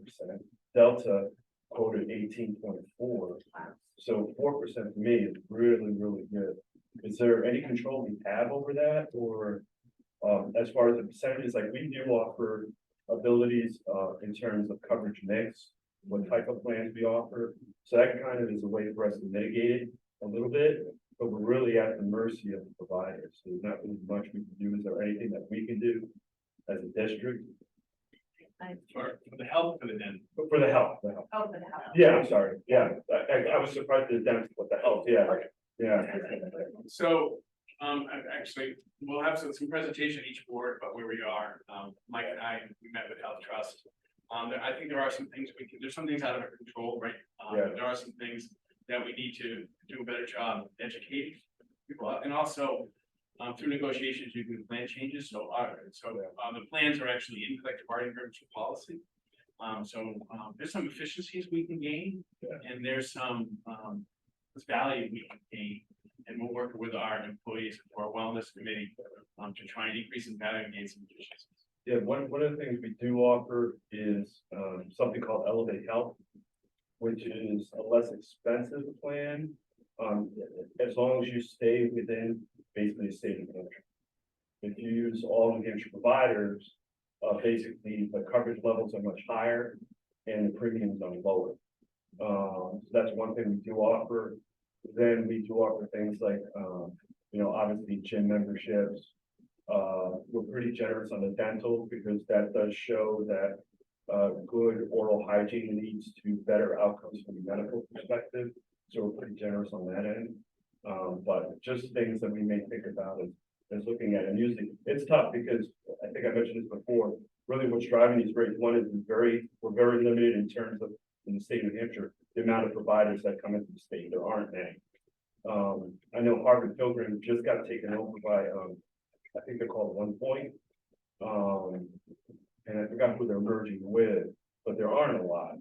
And it's really a lot of the prescriptions that are driving the premiums and the loss ratio. And we're seeing a lot of loss ratios that are close to 100% energy driving. So very little we can do, but it's tough. One of the districts requires a bidding. For every negotiation, so that happened last year. And it's difficult because the plans. So there's three firms in the space. And they all don't offer comparable policies. So one of the vendors only offers deductible. And we still have a plan in one of our collective bargaining agreements that is not a deductible. So that's what's very difficult. But there's some things that we can do. I mean, sometimes there's like the high deductibles with the HSAs that we do offer versus, We offer those. versus the HMOs, Yeah. which are more expensive. And we do find a lot of our younger employees kind of gravitate towards the PPOs because there is an HSA component to that. We do contribute to that. Again, not that it's, we're able to do that here, but just things, it's tough. When you only have 3 providers in the state, basically, it's almost like you're at their mercy. So, To tie its claims, and I'll unpack at the next board meetings, I'll unpack the plans, we'll see digitally and trends in the space. thank you. Yes, Mike, I can ask you a favor. We heard in our public comment about our assistant superintendent spot. I've got this here. And some of the changes you've actually implemented in this new approach for this upcoming year. Can you take a moment, number one, to talk to why the change, number two, what your vision is for that change, and then number three, share a little bit about the public feedback that you've solicited over the past 4 or 5 months in terms of how you got to that decision, where you are. Yeah. So let me make sure I answer all the parts. So firstly, when we talk around the vision of it, for me, it came down to what I think creates better educational experiences for students and staff and outcomes for students. And for me, being in the building as a building principal, there was always a desire to have more resources, more people in the building to support teachers, to support students, to know the families. And so when you saw some of the moves with the assistant student service director, position being eliminated, it was a way for us to say, hey, no, we're going to put more supports in the buildings and not have as many people at the SAU. That's a conservative kind of effort, and there's some reallocation happening around all the districts in order to do right. The thought process on the reorg of the SAU was simply came through a long series of conversations from June 5th on with building admin, certain teachers, community members, board members, former, SAU employees, people in town, as I mentioned in the entry plan, there was a lot of people, that I had conversations with. And as I kind of gleaned all this information and listened to it, it became apparent that, people were questioning, the SAU, even the SAU budget committee from previous years, to take a hard look at that. And in combination with what I think is good practice about supporting students and supporting staff, the resources should be into the buildings. And had some conversations around the student service department about maybe not being directly the people who oversee some of the programs in the various buildings, but overseeing the adults who oversee those programs, because those administrators and teachers work directly with the students and families in those. And how I got there, there were people who were like, hey, you need to take a look at it, but then there were also people like, the budget's not going to pass if you continue to be top heavy. It ranged in the various, points of feedback that I received. And so as I formulated this, we always came back to what I think is best practice. And I will always present budgets what I think help carry out the vision that I think creates, good educational experiences in outcomes. And it's models that I've used in, various positions, from previous districts to Souhegan, and that's kind of how we landed there. I'm not sure if I fully answered your question, but it's where I'm at. I just want to make sure that people understand that this wasn't something that took lightly. And reshuffling the deck, it impacts people, right? So sitting in our last meeting, I think everyone was just absorbing the changes that you were articulating in our public session.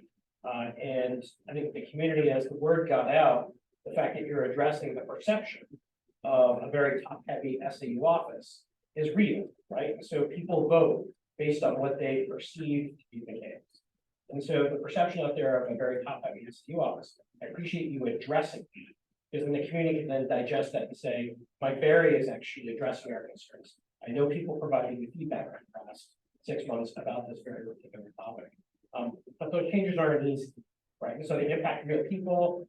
Community members actually absorb that, see that, especially when they see who it's impacting. It's real stuff. And so I thank you for number one, your attention to it, your professionalism with it, and more importantly, your attention to community and responding.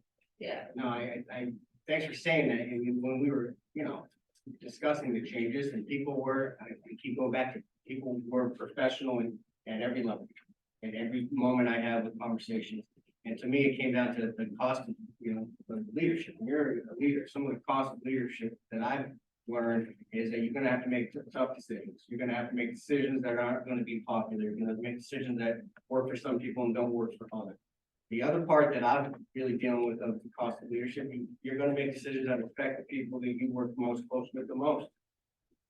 And, so, that was part of it. And then you're going to be making decisions that you're not going to be able to defend yourself. I'm not in every school every day. You don't see me making YouTube videos and explain things. I don't have coffee in public, right? So you're just not going to. And so you're going to do what you think is the best while trying to be as professional, and thoughtful as possible. And so just always know that, and I appreciate how people work with this and the decisions that we make. Are there any more budget questions? And there is not going to be a committee report from the SAU during budget committee regular. I don't see any. Yes, Yeah, I was there. Oh, okay. Very briefly, Amy pretty much covered it. The group is very new. So Amy did a lot of describing how the budget sheet works, and we discussed a little bit about the role they organize themselves. And they were digging into it after that. So when we meet next week, I believe it is. I didn't see my calendar. I'm sure we'll have more information about them. Yeah, they have 2 more meetings on the 7th, and then the 21st, hopefully that's where they'll be taking the vote for their recommendation and finalizing the report to be able to bring it to the public. Agree. So moving on to, One thing about that real quick, too. I do think when they're gonna be presenting in the future, and they're not here tonight, obviously, but maybe we could move them down on the agenda. Cause it's hard, like, if someone was thinking, I'll show up at 7:55 to make sure I'm here in time for the update, if we're early or late, they don't make that, and just for them in the future, that'd be great. that is the goal, and we've been trying to be more cognizant of that, but thank you for that observation.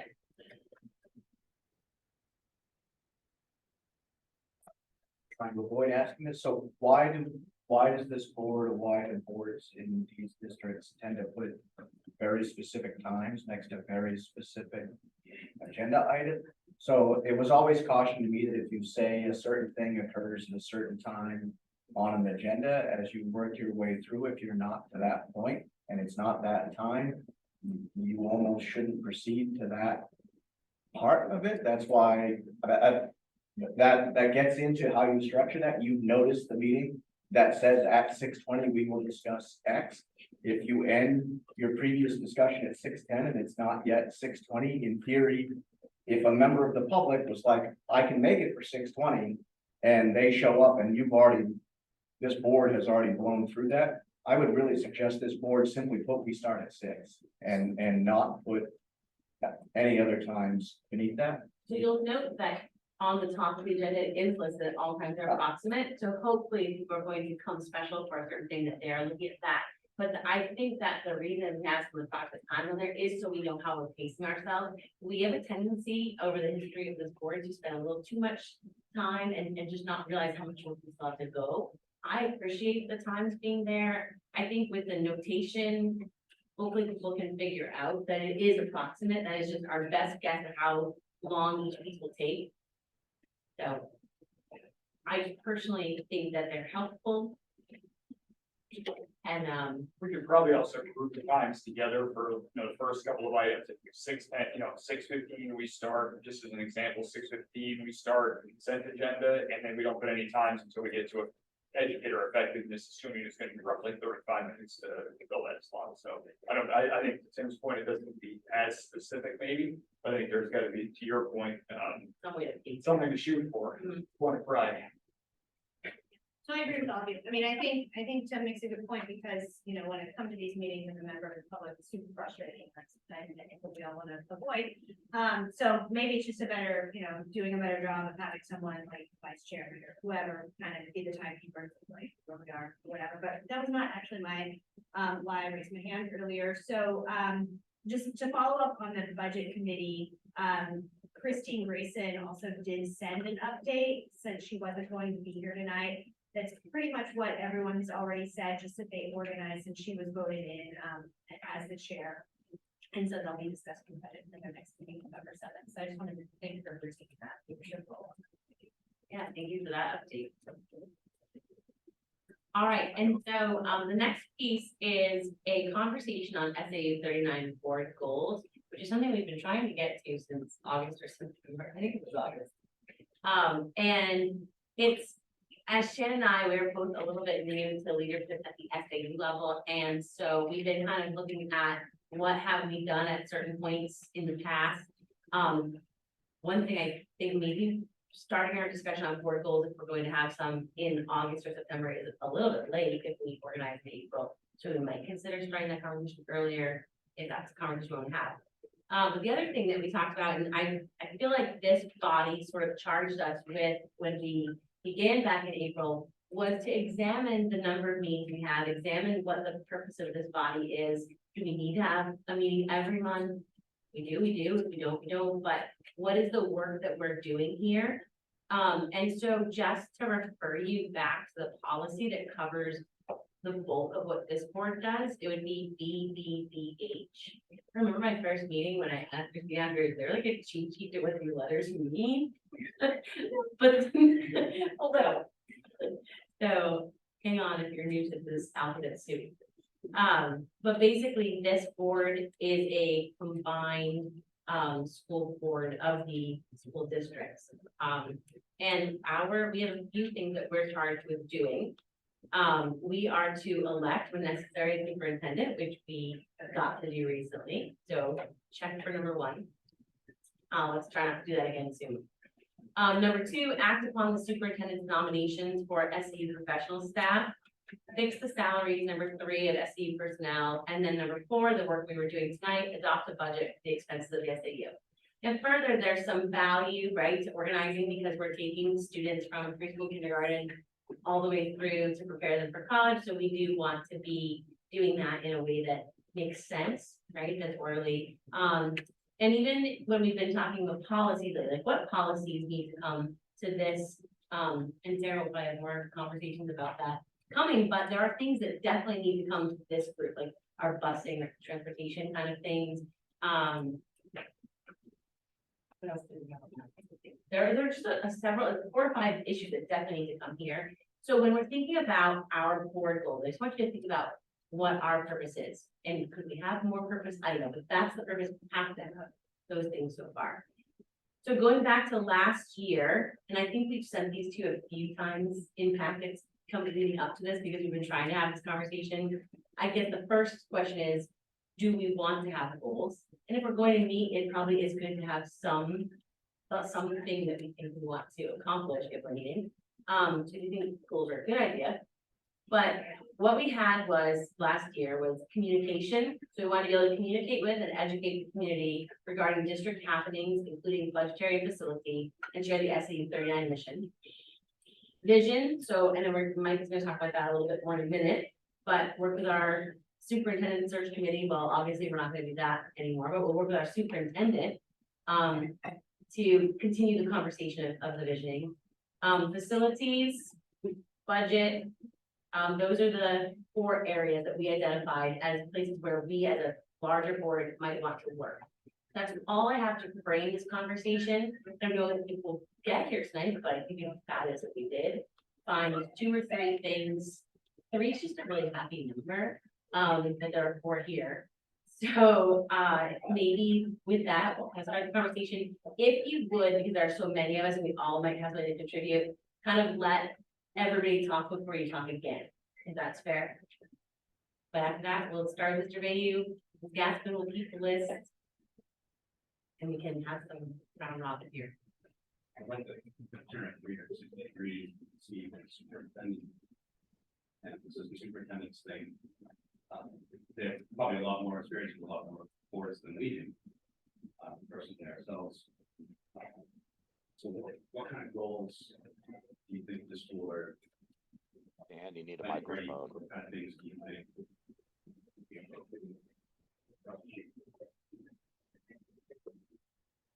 Next year, you're doing so this kind of relates to you too, when you expect to accomplish, what can we help you do? I've thought a little bit about it, but not as much as maybe that I should have, but I think the areas around communication and vision seem to be appropriate currently where we're at, and work to be done around that.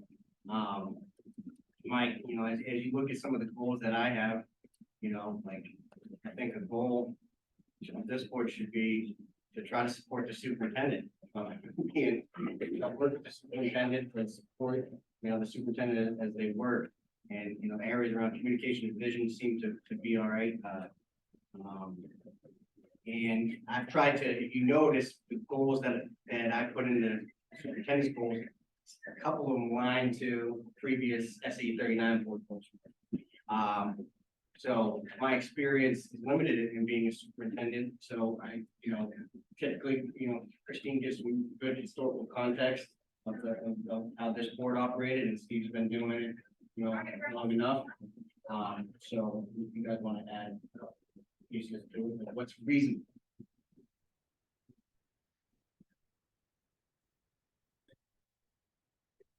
Last year, one of the things that's interesting about what pieces of our operations is really SAU wide. Last year I wrote about one of the things that's really important, I think, for kids is that all our safety and security procedures are SAU wide. Our same language and our same pieces, and we did that last year.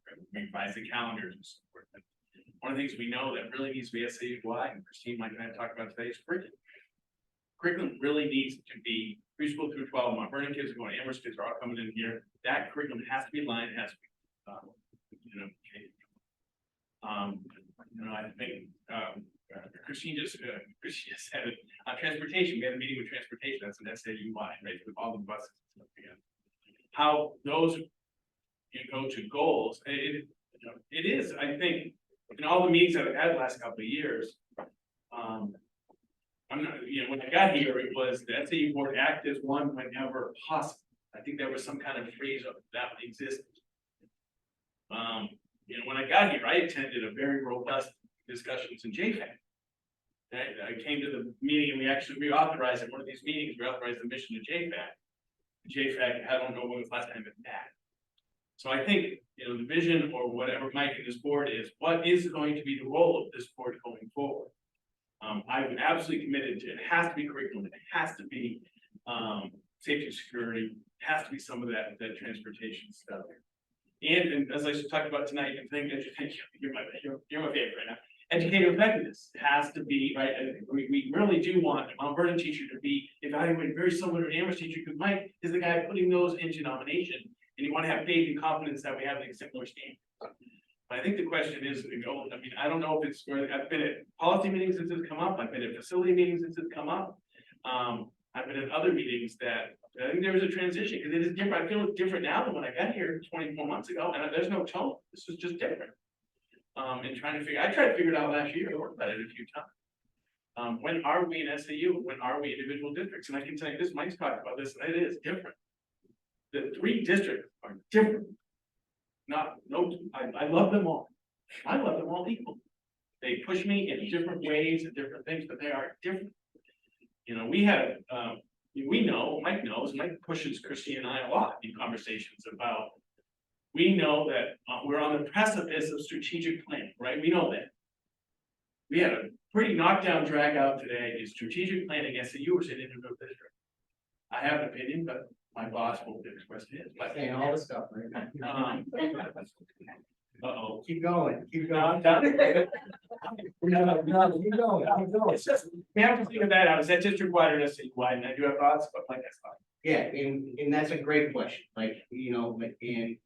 I hear, Tim, I haven't been around you long, but I've heard enough about strategic planning, right? And I get it, and we're gonna speak to that momentarily, but I think for the goals for this year, something that's manageable, budgets, right? We talked about the role of SAU today, and the things that were being mentioned, were real conversations on how to most efficiently move forward, right? This also comes up conversations with board chairs, co-chairs of the, meeting when we prep for this, like what's going to work to make sure that we're operating efficiently and it's equitable and we're doing things that we say we're going to do. And so there's some real conversation there. So there's been a lot of thinking, a lot of provoking around this. And so we can continue to talk more, but Christine, like historically, what's your take? The SAU board has evolved and has been different over the years. We did have that focus. Peter worked really hard. He was actually trying to unite all 3 of the districts into one district. And at that time, the boards were really their goal was to act as one as much as possible, and they were meeting every month. But we also recognize that there are some SAU boards that meet twice a year, and that's it. So I think collectively, this board has to really look at where they feel they fall on that continuum and how you want to be spending your time. What is your focus here when you're collectively together? And as we talked, because we chatted a little bit today about this, More than chat. Yeah. We go after it. We agreed though. Yeah, we go after it. All of it. Yeah. But we did talk about transportation, curriculum, educator effectiveness, and those pieces being really critical. SAU wide. When I first came here, we didn't have the same math program in any one of our schools. So every single school had different textbooks, different math program. And when you're trying to do professional development for teachers, you're getting separate different plans, and then students are mixing at AMS and they had a completely different experience. So we've come really far from when I arrived 12 years ago, as far as really unifying our curriculum, really looking K-12. And I think that's an important piece for us to continue. Doesn't mean individual boards shouldn't be digging in deeper or looking at test data in different ways or asking different questions. we're having different goals, but it really, you know, how does this board want to work together, and what is their goal in this time together? One thing that's gonna be different next year is significantly is calendar. Right, Amherst has gonna have we're already adopted, Amherst will have a different calendar than Mount Vernon and possibly South Haven. That's Amherst did 176 days. And things are different. So Shannon's gonna meet with you, and so she can grab your name, and then doing community council stuff, and all experience what it's like to be here on Mondays. We have point of clarification, point of order, or point asking questions, anyway. Community council works differently, fascinating, I love it. My question, well, not my question, one thing I would love for us, this is, I think, is an SAU wide one, is that no matter what each board decides to use, like, we need to come together as different boards, like, work together. When we decide to communicate to the public, I think we need to make sure we're all doing it in the same way. The public goes to one place, knows the same place to go, same method to find where either board minutes are or what communication we want to make. So it's not individual boards doing it this way, that way, and people have no idea that there's three different boards trying to communicate through the way. I think we can actually do it all one way. So I don't think we form a team and figure out how we all want to do it the best way that reaches everybody, or how we want to, I think communication is.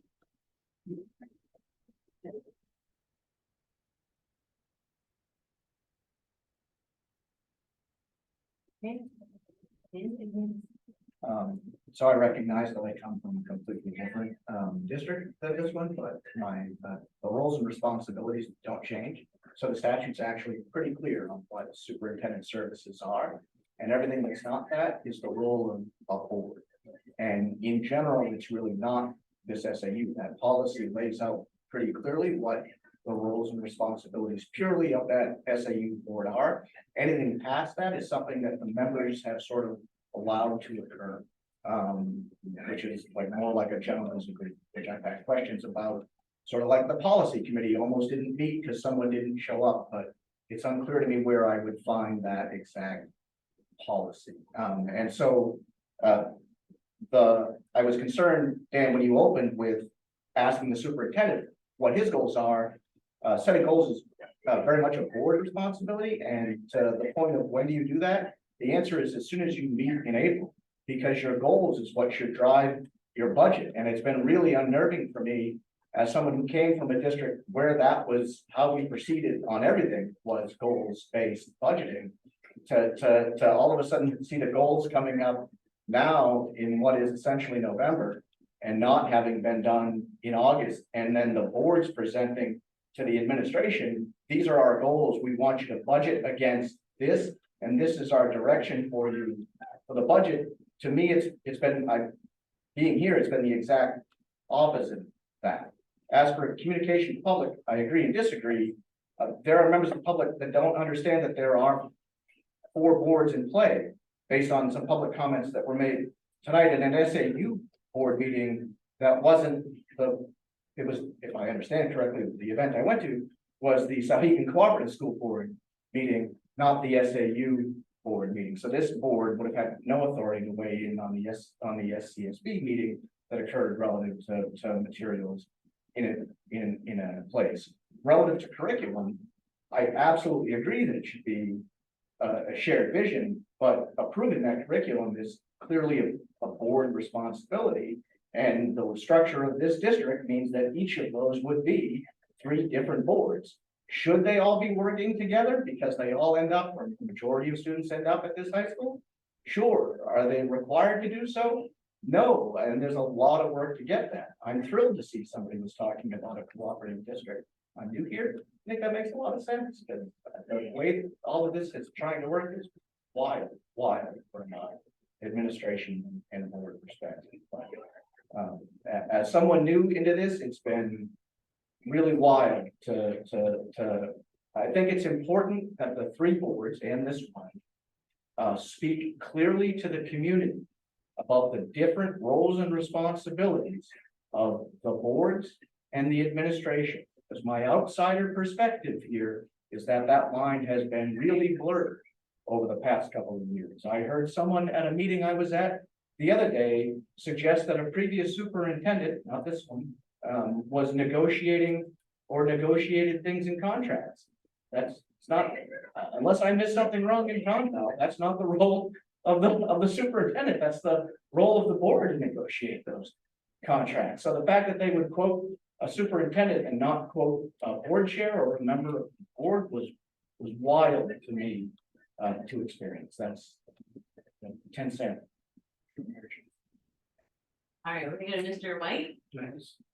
I wanted to just want to show clearly, I wasn't asking what the superintendent's goals, I was asking what goals they see boards have in their past that might be relevant. Yeah, so, in the spirit of difficult conversations, I think that one, thing this board should be charged with, and Mike, I hope you don't think this person's, I think you're doing an amazing job, but is the evaluative piece, right? Like this board should be charged with, and I think it helps us with budget and things like that to reflect on superintendent performance or superintendent performance. Just because I think technically, and Tim, please correct me if I'm wrong, because you know far more about these things than I do, right? Superintendent is our only employee. That's correct.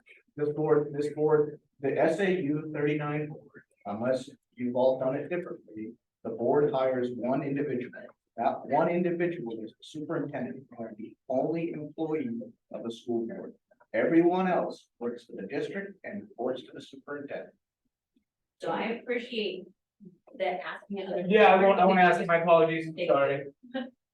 And then I think for this board, for me, if I had to weigh in, like, the main goal is just figuring out what topics do we all need to weigh in on and figure out the roles and the vision, right, and what topics are appropriate for and You're doing great, George. So the one thing, and just real quick, I think what we need to realize is before we even get into the discussion of goals, I think what we need to identify is what's the mission. If that's coming next, George, we did it backwards. Yeah, but like you can't say, okay, this is goal, but is it consistent with the mission? So unless we identify what the mission is, I don't understand how you can assign goals. Because the goals can be outside of the, you know, there's a mission statement. What is our mission statement? Provide the best education for everyone in SAU 39. Well, what does that entail? And then you develop those goals in support of the mission. So until we talk about that, I don't think we can even talk about goals. And I don't, perhaps we cannot finalize them. Yeah. This is sort of just an initial conversation. One thing I am hearing from most of you who've spoken is that there is still a communication piece that we need to consider as a larger body. My 2 cents. We do have. Oh, I'm not skipping. We do have a conversation coming in a minute about an update on visioning. Not sure how long we want to hold the board goal conversation. My 2 cents. I'd like to say something about the board You've goals. been on this board a long time. Open. So in 9 years of sitting here and watching and participating as a parent and community member before that, I'm very active in the PTA. So I mean, I've watched this board in total for over 15 years. I have seen a lot of boards that work well together, and I have seen a lot of boards that don't work well together. Since 2016, there has been an effort to begin to act as if we are one district with one common goal of, like George said, having a mission of equity of experience across the board so that students would have the best experience, whether they started in Mount Vernon, in Amherst, or somewhere else and came into our districts. I think communication is key. I think a lot of the things that Steve mentioned about safety, security, Christine mentioning curriculum, all of those things are really important. If we do not meet as this body, I've seen what that looks like and it's not really pretty.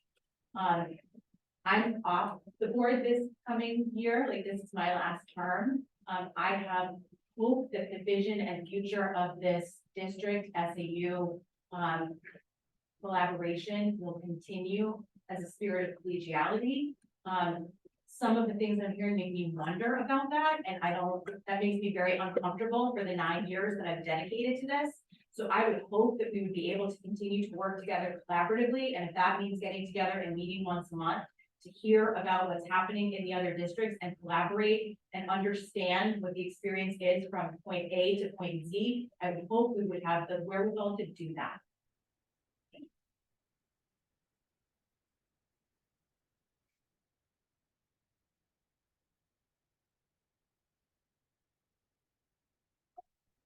Mr. Glover. Thanks. And I wanna- please, can you speak up? It was a little difficult to hear you earlier. Sure. I would like to build up what George said, and it dovetails into something that I said earlier.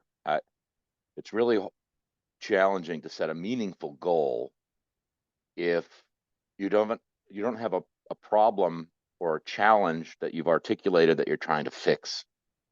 And like Sarah, I've been involved with for quite a few years, and I think there's been very consistent reticence. Although I'm seeing some signs that this is changing now, and it gives me some optimism, but a reticence to acknowledge what the challenges are and what the data say that give us an ability to make a smart goal, a measurable goal, an achievable goal in a year, and to make progress towards something. So, and we haven't had the conversation about what are our salient challenges as the governing body, as the individual board members here. And that's long overdue. So if we can have that conversation, then I think we're well on our way to setting some achievable goals, not just the board on high, but in concert with the administration, with the faculty and the staff as needed, with the parents as needed, with the community at large as needed, and whoever needs to be a part of that conversation. But for me, it starts with recognizing where your challenges are, where your weaknesses are, and how you're going to tackle those. I think that if we start doing that, then we'll start building the trust. We'll start seeing the results in budgets being passed, and a lot of the consternation that Sarah maybe was referencing will dissolve.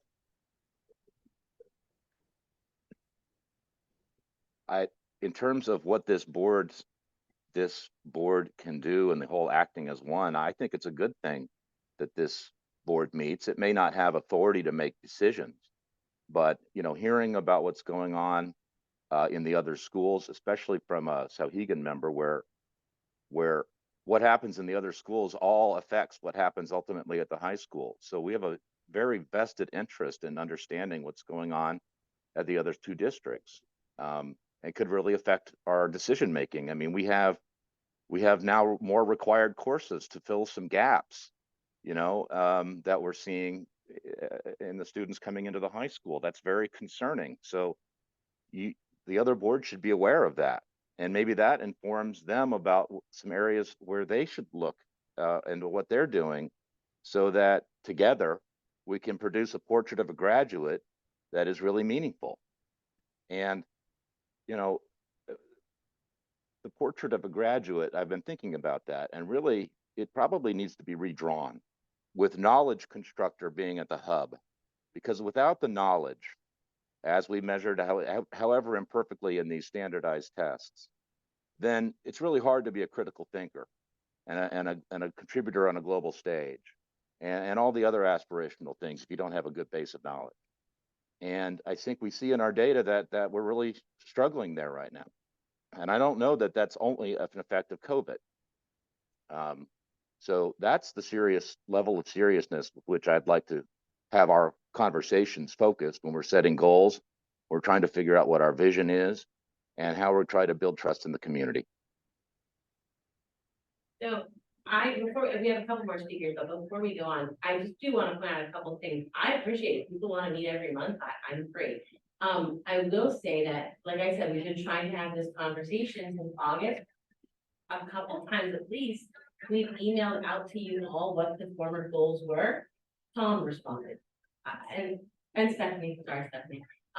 So everybody that's here, like, why do we have goals? That thing was not part of that. I didn't get that email, so we'll give him that in here for 4 seconds. So, but everybody else, if you feel strongly about them, you have to respond, because we can't fully dig into that work in the 20 minutes that is here on our allotted time sheet, which obviously we have great to extend that if we need, but, I'm slightly frustrated by the fact that we all recognize there's a need for board goals and there's a need for vision conversations. But it doesn't feel like anybody else is wanting to dig into that beyond giving that opinion when we sit here. So I'm not. It's fine. I'm just pointing that out, that I'm going with what you all said to me in April, that you wanted to meet a little bit less often, or you didn't feel like these meetings were fully profitable. So in looking at that, we've been trying to look at what is the bare minimum we need to do? What are the things that we would like to do beyond the bare minimum? And what are the things that really just aren't the responsibility of this board? For instance, looking at Southeastern policies, I don't think it's a good use of our time. With that, I'm going to pass back to Shannon, who is on our list, and then Tom. Thank you. Okay, so I'm hearing a few things and I'm gonna try to keep my comments cohesive here, so bear with me. So there's a few different things, right? There's this question of what goals do we as an SAU board need to set? Then there's a greater question of how often should we meet? What's our authority? So the first, what we're supposed to do is pretty simple, and it's enshrined in policy, and Christy gave the policy when we began the conversation, and I think that's kind of what Tim was recommending. So that answers that basic question. But to Sarah's point, it's important that we do talk, right? It's important that we have those meetings. For me, those things are mutual, they're not exclusive, right? Like, we still need to meet and talk and be cohesive, but the goals for this board are pretty specific to what we can actually do as a big group, right? Like, as a board, there's only 4 things that we can do. Now, we can talk about those other things, and I think we should. Our mission is to engage, support, and challenge all learners. That's our mission, to engage, support, and challenge all learners. How we execute that in each district is going to look a little bit different, and I think those meaty discussions, district level discussions need to happen. And then we need to bring that back here and present those, right? Like, I would love to see, I like the board chair updates, but I would love to see the board chairs, maybe they get 30 minutes each month or 20 minutes where they're presenting full-blown mission and vision, and I know you're all like, and I'm being like, I'm not high in the sky right now, right? But like, so I think it's not like this board shouldn't have a goal or a vision, or this board doesn't exist. Like, we do exist, and we exist for these 4 things. So in my mind, our goals need to be built around those 4 things, because that's really all we can do. And then we need to have some aspirational goals, and they're 2 different things, right? So what are our goals that we can actually operationalize and that we are empowered, and bound to do, right? Those are pretty straightforward, and we look at our policy and the statute.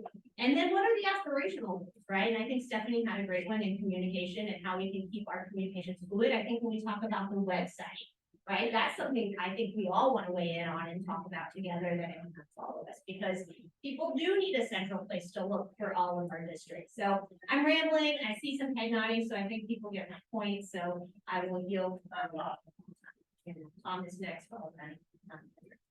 I think we meet too much. I still think that I know we've done some meetings out. I was just looking at the calendar. I think we're down to maybe 8 meetings this year, 9 meetings. I think that's more than enough, because I agree with Shannon that our meetings should be a collaboration of ideas and idea sharing at this point. Because as she mentioned, our defining what that educating all students, caring for all students, it's different for age and stage. I think it's no further case in point that if we shifted the entire timing structure of our entire district, so high schoolers would get more sleep. So to me, that is an egregious use of that collaborative agenda for the board, and our high schoolers even getting more sleep, or we've seen the results of this. So that's my concern, is when we work together and do something like that. where it's a matter of majority vote is gonna change that. So I think we look at our facilities plans, we want to try to collaborate on facilities. We're not going to, we can't. We all have facility needs. Mount Vernon now is getting in the puzzle where they're gonna start doing their own facility stuff. And all of a sudden that could change what Amherst has to do in terms of how we arrange our kids. So I think that this is an idea sharing platform that we can create with this. I think we have to set a budget. I think we need to hire a superintendent. We need to provide some guidance for the superintendent and get district-wide updates that impact everybody. But other than that, I think we're meeting too much and we're never going to work together because our district needs are different. And unless we're going to become one collaborative district where we determine this is the start time that works for everybody, and this is why we're doing it, and we're not having different arguments about that. When we come up with a joint facilities plan that says Mount Vernon's project is gonna be this year, 2 years from now, we're gonna bond the ASD project, and then in 3 years, we're gonna do Souhegan Science Labs. We talk about it, we just all do what we want, and in the end, just put everything on the ballot and see what sticks to the wall. So policy is the same way. We create policies where we approve them at this level to go down to boards, and then inevitably one board changes some wording. If we're looking at changing our resource reconsideration committee structure compared to the high school, because maybe it's not appropriate to have a fifth grader on a resource reconsideration committee. So to me, we meet too much, and I think this is idea sharing, success sharing, difficulty sharing, try to collaborate. Communications piece is fine, but I don't know if Souhegan's going to have its own Facebook page or try to do anything on Facebook, but we are, and are they going to say you shouldn't do that? So I think fewer meetings and getting our budget passed, and at this point, I think the horse is out of the barn, so it's a little late to try to set goals for Mike in the SAU in the budget creation when we're looking at draft group tonight.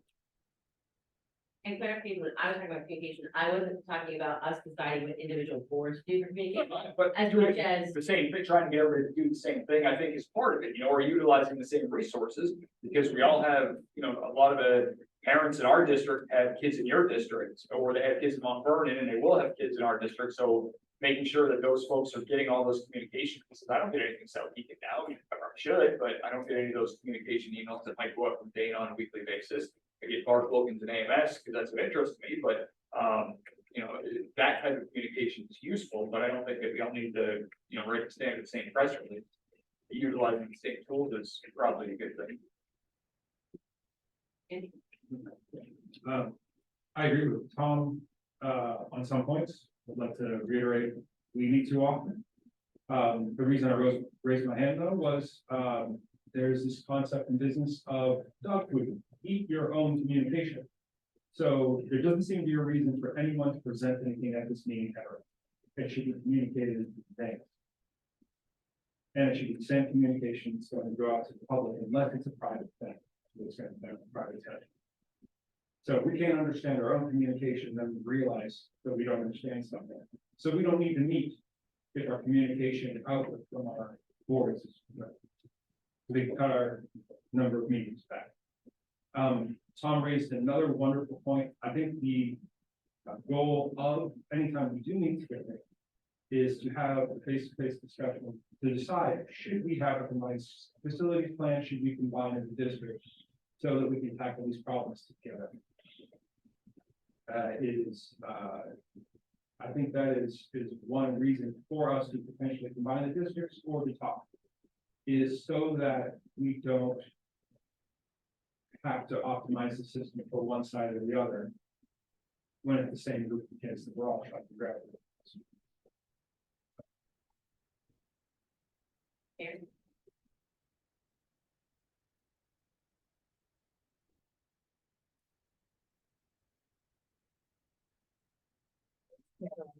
I'd like to point out that every one of these is a little bit different, and so depending on which one you're sitting by. Yeah, you know what, I would have to say that I'm falling in line with Sarah quite a bit.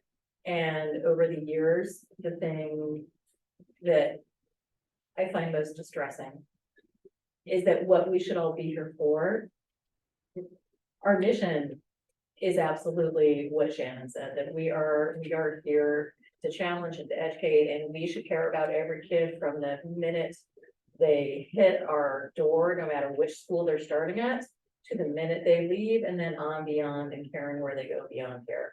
the citizens we send out into the world.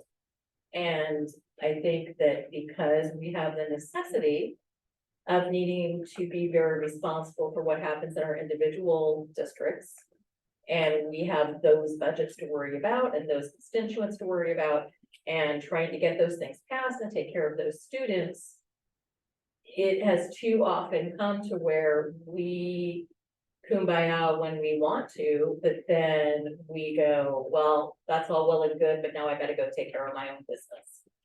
And at the end of the day, it's all of the students who suffer when we have to go into our own corners and act that way, or when we say, oh, hey, thanks, I like getting together, so I know where you drop the ball, so I know where I need to pick it up.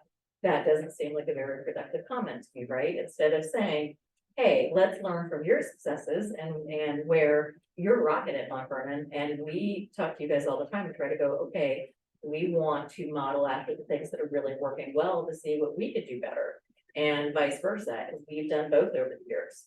And one of the reasons I originally joined the board was because I was very interested in the transitions.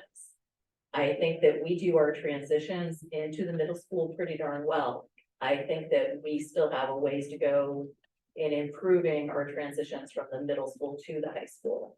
And this is the opportunity that we have to get together and say, let's work on making those things really the best we can for these students. Because again, we care about the success of these students from the minute we start till the minute we end, no matter which one of us is individually responsible for the budgets that support them at any given time. And so it always hurts my heart, and it hurts my soul a little bit and takes away from the reason that I want to be here when we go into our own corners and we say, yeah, that's well and good, but I got to go take care of my business, right? So the things that we do together should always be, how do we reinforce each other? How do we support each other? And how do we succeed together? And then the very deep things that we have to do that are necessary to do individually, fine. Those things we go do individually. But really, we should use this time together as much as we can to say, how do we make sure that all of us are succeeding so that all of our kids are succeeding? And when we get away from that, that's what's the whole point of even being here together. Well, there's some points in the policy, but I get your point. And then I think I'm gonna close this discussion if I can and give you a little bit of homework to do. We are not ready to make goals tonight. My opinion, but take a straw poll in a sec. Let's let Anna go. I agree that we're not ready to make goals tonight. I actually agree that we have less meetings. But that being said, I like the idea of the meetings being, when we do have them, maybe longer and more focused on some of these big goals, like how do we handle transitions? How do we handle these big things that do impact us? Facilities being one of them, I would say, because I mean, I know it's just our board meetings, but I'll tell you, Amherst folks, at every one of our meetings, when we talk about what can we afford to do, what are we doing? I'm not alone, and they're beating the drum of like, look, we're part of a bigger cosmos here. And, we can't ask for things that we know are gonna fail and that are gonna make it or make it harder for Amherst to get what they need. And those facilities are kind of a priority. So I think we all do need to recognize those big picture goals and try to fit those things together at different points. So I think the one thing that I sometimes feel like is like when we come around, the facilities updates that we get in this, which is great, but it's the stuff we're all getting at our meetings for our facilities. I don't necessarily need, it's fine to look at that level of detail, but it doesn't take a lot. Like those could just be circulated. Here's the stuff from the other meetings, here's what's going on. It feels a little like when we go through like each board chair, talk about what's going on at your school, that because we meet so much, it's almost kind of perfunctory. Like, look, this is what happened last month. We've met, we've done this.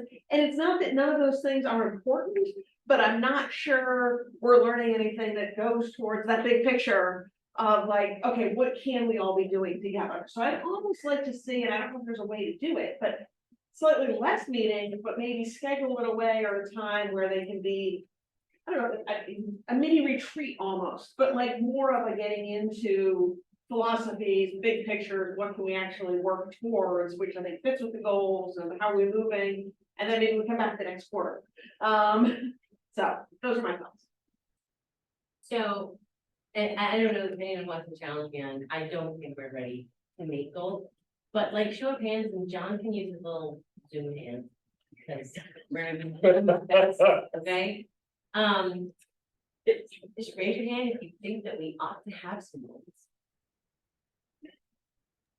Okay. Yes, and I don't have a Zoom Really, hand. just use your Zoom hand. Just your Zoom I don't hand. have a Zoom hand. Okay.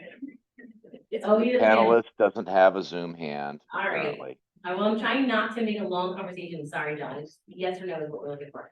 And then the next question I have is, are you all willing to take a few minutes this month, and maybe the next 2 weeks?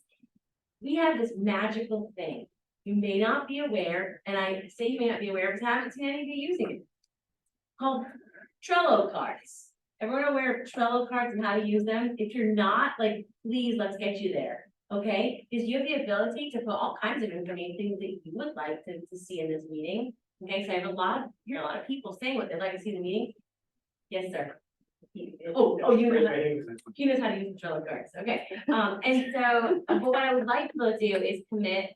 Either here, we could put a Trello card there for this topic, or you could just email us 2 or 3 topics you think we should consider for a board goal, and if you have a goal that we can just write out, that's great, and we can put together a report. I have to be honest with you, and when we talk about board goals, we're now talking about a goal for 3 months, right? December, January, and February. Yeah. The new membership of this body will actually come into office in March, and then make a decision about a board goal in there. Yeah. It's unfair to our administrators, unfair to the community to say we are or not meeting a goal for 3 months. Which And so if we are going to be implementing a goal at this point, it has to be a goal that's accomplished over the course of that 3 months. And I think if we focused on one, i.e. a communication goal, what steps can we put in place for that communication goal? So when we meet in February, we typically don't meet in February because it's town meeting time and this body typically historically hasn't met in February. But when we do meet in February, we can actually say we accomplished it or we didn't.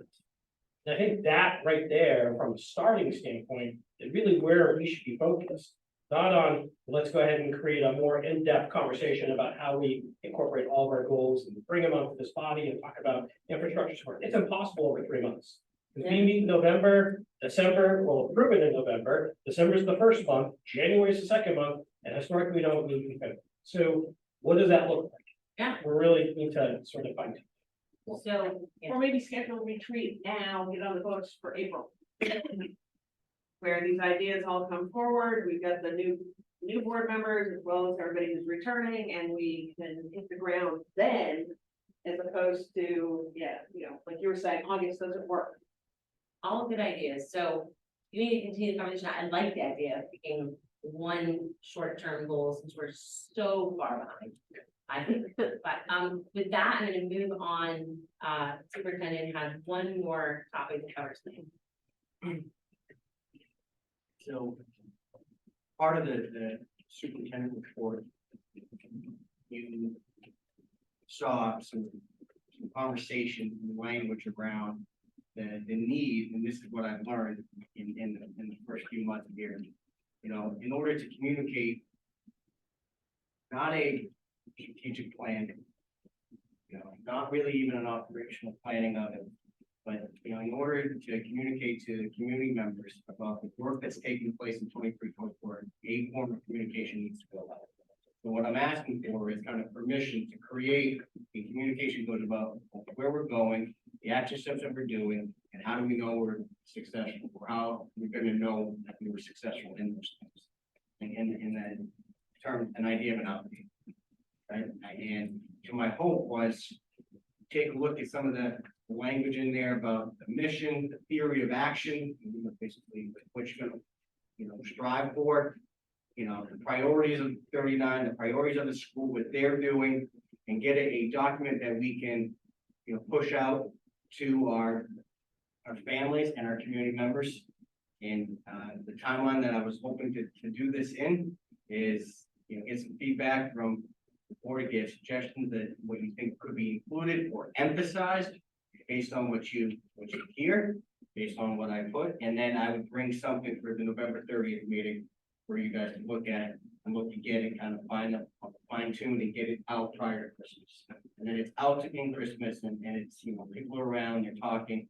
And then, you know, we have January, February, and first a little bit of March, before we get things going. And that was really my intent, and I'm just asking for a yes or no to pursue that. It's not going to be strategic plan, it's not going to be a vision, but that, you know, planning, something needs to go out. And that's really what I'm here to update and ask. Need a motion on that? Or, I don't really need a motion, I just need people to know that that's what we're doing. I think you don't need permission to, I mean, as a superintendent, that's you, that's on you. I got no concerns. I assume we can see it before it goes out, right? Yeah, November 5th. I have a reaction to that. You can hear me. I can hear you. Okay, good. I like it, Mike. I think it's a good timing for that because we're in the middle of budget season. So, and unlike Stephen O'Keefe's concerns, I think our primary task right now is to be able to justify our budgets and our warrants. And whether or not we set goals, should we have set them in April? Absolutely. Okay. And, you know, next year we can do better. Okay. Maybe that's a goal in and of itself. But for now, we have to deal with the reality that we have and the timing that we have. So if we could say, here's what we want to do and here's why we're doing it. Here's the challenges we see and here's our attempts to solve them. I think we're put ourselves in a positive momentum. So please, Mike, present this. Please, board members, provide your feedback. This is the first time in my experience where a superintendent has actually asked for board member feedback in advance of launching an initiative. It's very positive. I've been talking about this. I've been asking for this for a long time, and this is the first time that it's ever happened. So I'm encouraged by that. And we should all take the opportunity. And like what Christy said, we should all, if we're so inclined, add to the Trello card. Put our thoughts in there, and we should, if everything is earnest, see that come to fruition and see that addressed and see those questions answered and get the information we need to actually govern this thing. And then when we get together with this knowledge, we can actually make meaningful decisions, or we can actually understand each other where the individual boards are coming from and react in a meaningful way and provide our own contributions and our own opinions to them and help them succeed as individual boards. That's the value of this board coming together, let alone the efficiencies that it provides for administration and only having to present certain information one time instead of 3 times. So I'm happy to hear what Mike is saying about going forward and just keep pushing it forward and improving incrementally so that we can get to a place where we're stable and we're running in a smooth, efficient way. And that doesn't mean the conversations are always going to be easy, but we'd be way better than just sort of the stagnation that I feel like we've been in the last 6 months, not talking about this. That's my comment.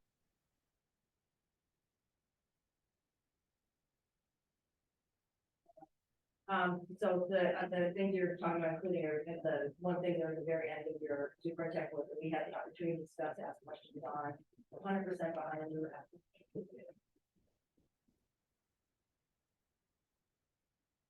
All right, so if that is all with the end of our agenda. Okay, so I would like to open up for public comment too. Yeah. Thank you. Starting Brown, Mount Vernon, New Hampshire. I just want to acknowledge, Mr. O'Keefe, I appreciate your comment and your direct question. I vary in terms of, I understand, I belong to the town web pages, in terms of what's on Facebook, and I understand the predicament that you're all under. Let me be clear, I believe that Mike Berry is leading us in a great direction. I believe in his straight talk. I believe in his vision. Let me be clear that what I don't think is money well spent is that we need a superintendent like. We need a superintendent, assistant superintendent, who is gonna work in tandem. That is gonna bring that strength in that pre-K to 12 curriculum and instruction understanding. I appreciate that.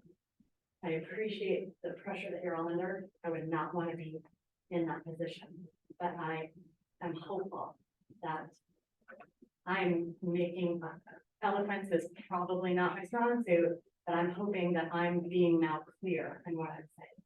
That I just strongly feel that that's that yin yang. That's money well spent. And money is important to me. I'm a taxpayer too. So I get it. I really do. I appreciate the opportunity.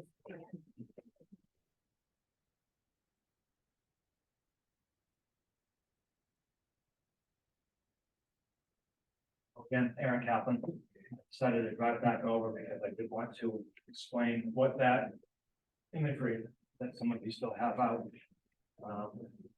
I believe you all needed to hear this, and this could not wait. What those images are from is from an incident that occurred back in the early 1990s in New York City in this neighborhood called Crown Heights.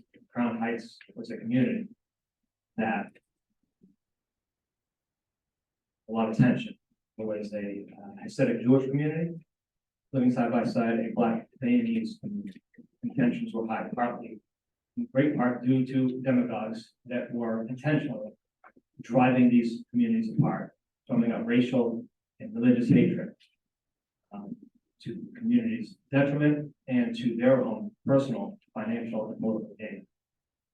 What ultimately happened is a Jewish gentleman ran a red light, struck and tragically killed a young 7-year-old Black boy. What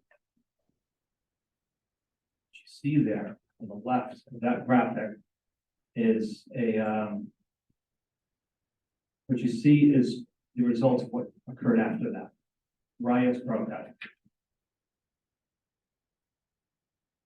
People felt that they needed to make someone pay it. They needed to make the Jews of that neighborhood pay it.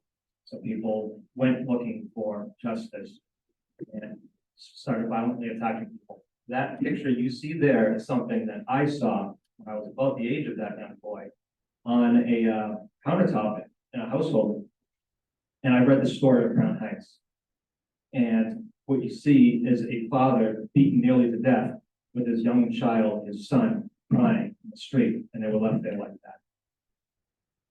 Another gentleman, 20-something-year-old Jewish gentleman from Australia, another time, was minding his own business, walking down the street, assaulted, violently beaten, stabbed, and murdered in the streets. So we have two families. Worst imaginable loss you have, young child killed, and a young man minding his own business also killed. But you see that picture on the right there. Two gentlemen embracing hand in hand. This is what I need this board, all of you to understand. Is that what happened is a community leader saw his community on fire, saw it being torn apart. And so he saw fit to put these two men in a room together, to which they agreed, because he saw a better way forward. And those two gentlemen agreed, and they spoke together. And although they have every reason in the world to hate each other in their communities, to say, these are your enemies, hate them, kill them. Those two men sought common ground, and they found it through a common interest. They found it through a common love of a particular sport, cricket. Might seem odd, but that was the common ground they found. And from that sprung forth a lifelong friendship. And that picture on the right there is decades later, those two men arm in arm embracing. And the reason I tell this board this is because it highlights in a way that I cannot think of any other incident that highlights better. You have two clear paths that you can take the community. On the left is what division gets you, hatred and intolerance, violence. It always ends in violence if it's allowed to go on long enough. The image on the right is when people seek common ground and engage with each other and find friendship. mutual respect, compassion. The gentleman, Mr. Rosenbaum on the right, he's since passed away. The father, Mr. Cato, he has reached out to those families. I'll wrap it up this momentarily, won't be much longer. He has reached out and they have expressed interest to bring those families together, even after the passing of Mr. Rosenbaum. And so, Mrs. Zimmerman, I understood that story. And yet you tried to silence multiple times. And we allowed our newest board member, Mr. Bird, which was trying to take us down the path on the left. And I was trying to redirect this community to the path to the right. And the community will see these pictures as well. Mrs. Bird, I hope you understand why I pushed back so hard against your indefensible actions and words. And to the Amherst School Board, put the stamp of approval on those statements. I hope you understand now why I was so angry at your decision. I hope you understand what these pictures mean. I want every one of these board members to look at those pictures and make a decision as to which way we're going to lead this community. You have a clear cut path. Path you can pick. People, this community. Not every member in here is involved in what I was speaking on earlier. So the ones that weren't, I much appreciate you. And it is time to really think about what needs to be done moving forward. And how are you going to handle the situation and what direction you want to take this community? And I found that important enough to buy back over here and tell you that. Thank you. All right, so then I would entertain a motion to adjourn this meeting. Okay, so Anna moved, and seconds. Do we have a non-public? We do not. I have a non-public question for Mike. Gotta be warned now. Sorry. It's relevant On the agenda. to the budget. Always. I'm gonna be honest. Can we ask him the question, is it a question about non-public or a question that he needs to discuss? A question that needs to be in non-public and he needs the whole board. Why don't we submit it? Well, I would like to know more about the change of the assistant superintendent position that's being proposed in the SAU budget. Now, we can have that conversation in public, or we can have that conversation in non-public, but there's actual people involved, so it is non-public worthy. Don, I thought we had a non-public at length to talk about the reasoning behind it. We did last time, but we've subsequently, new information has come up with some of the public comment with respect to that, and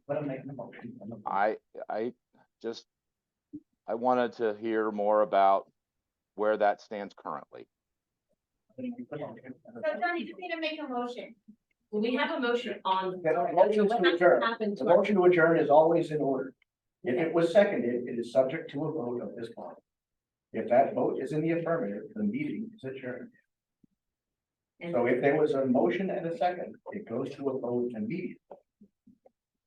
So you now need to take, as I understand it, a roll call vote to adjourn.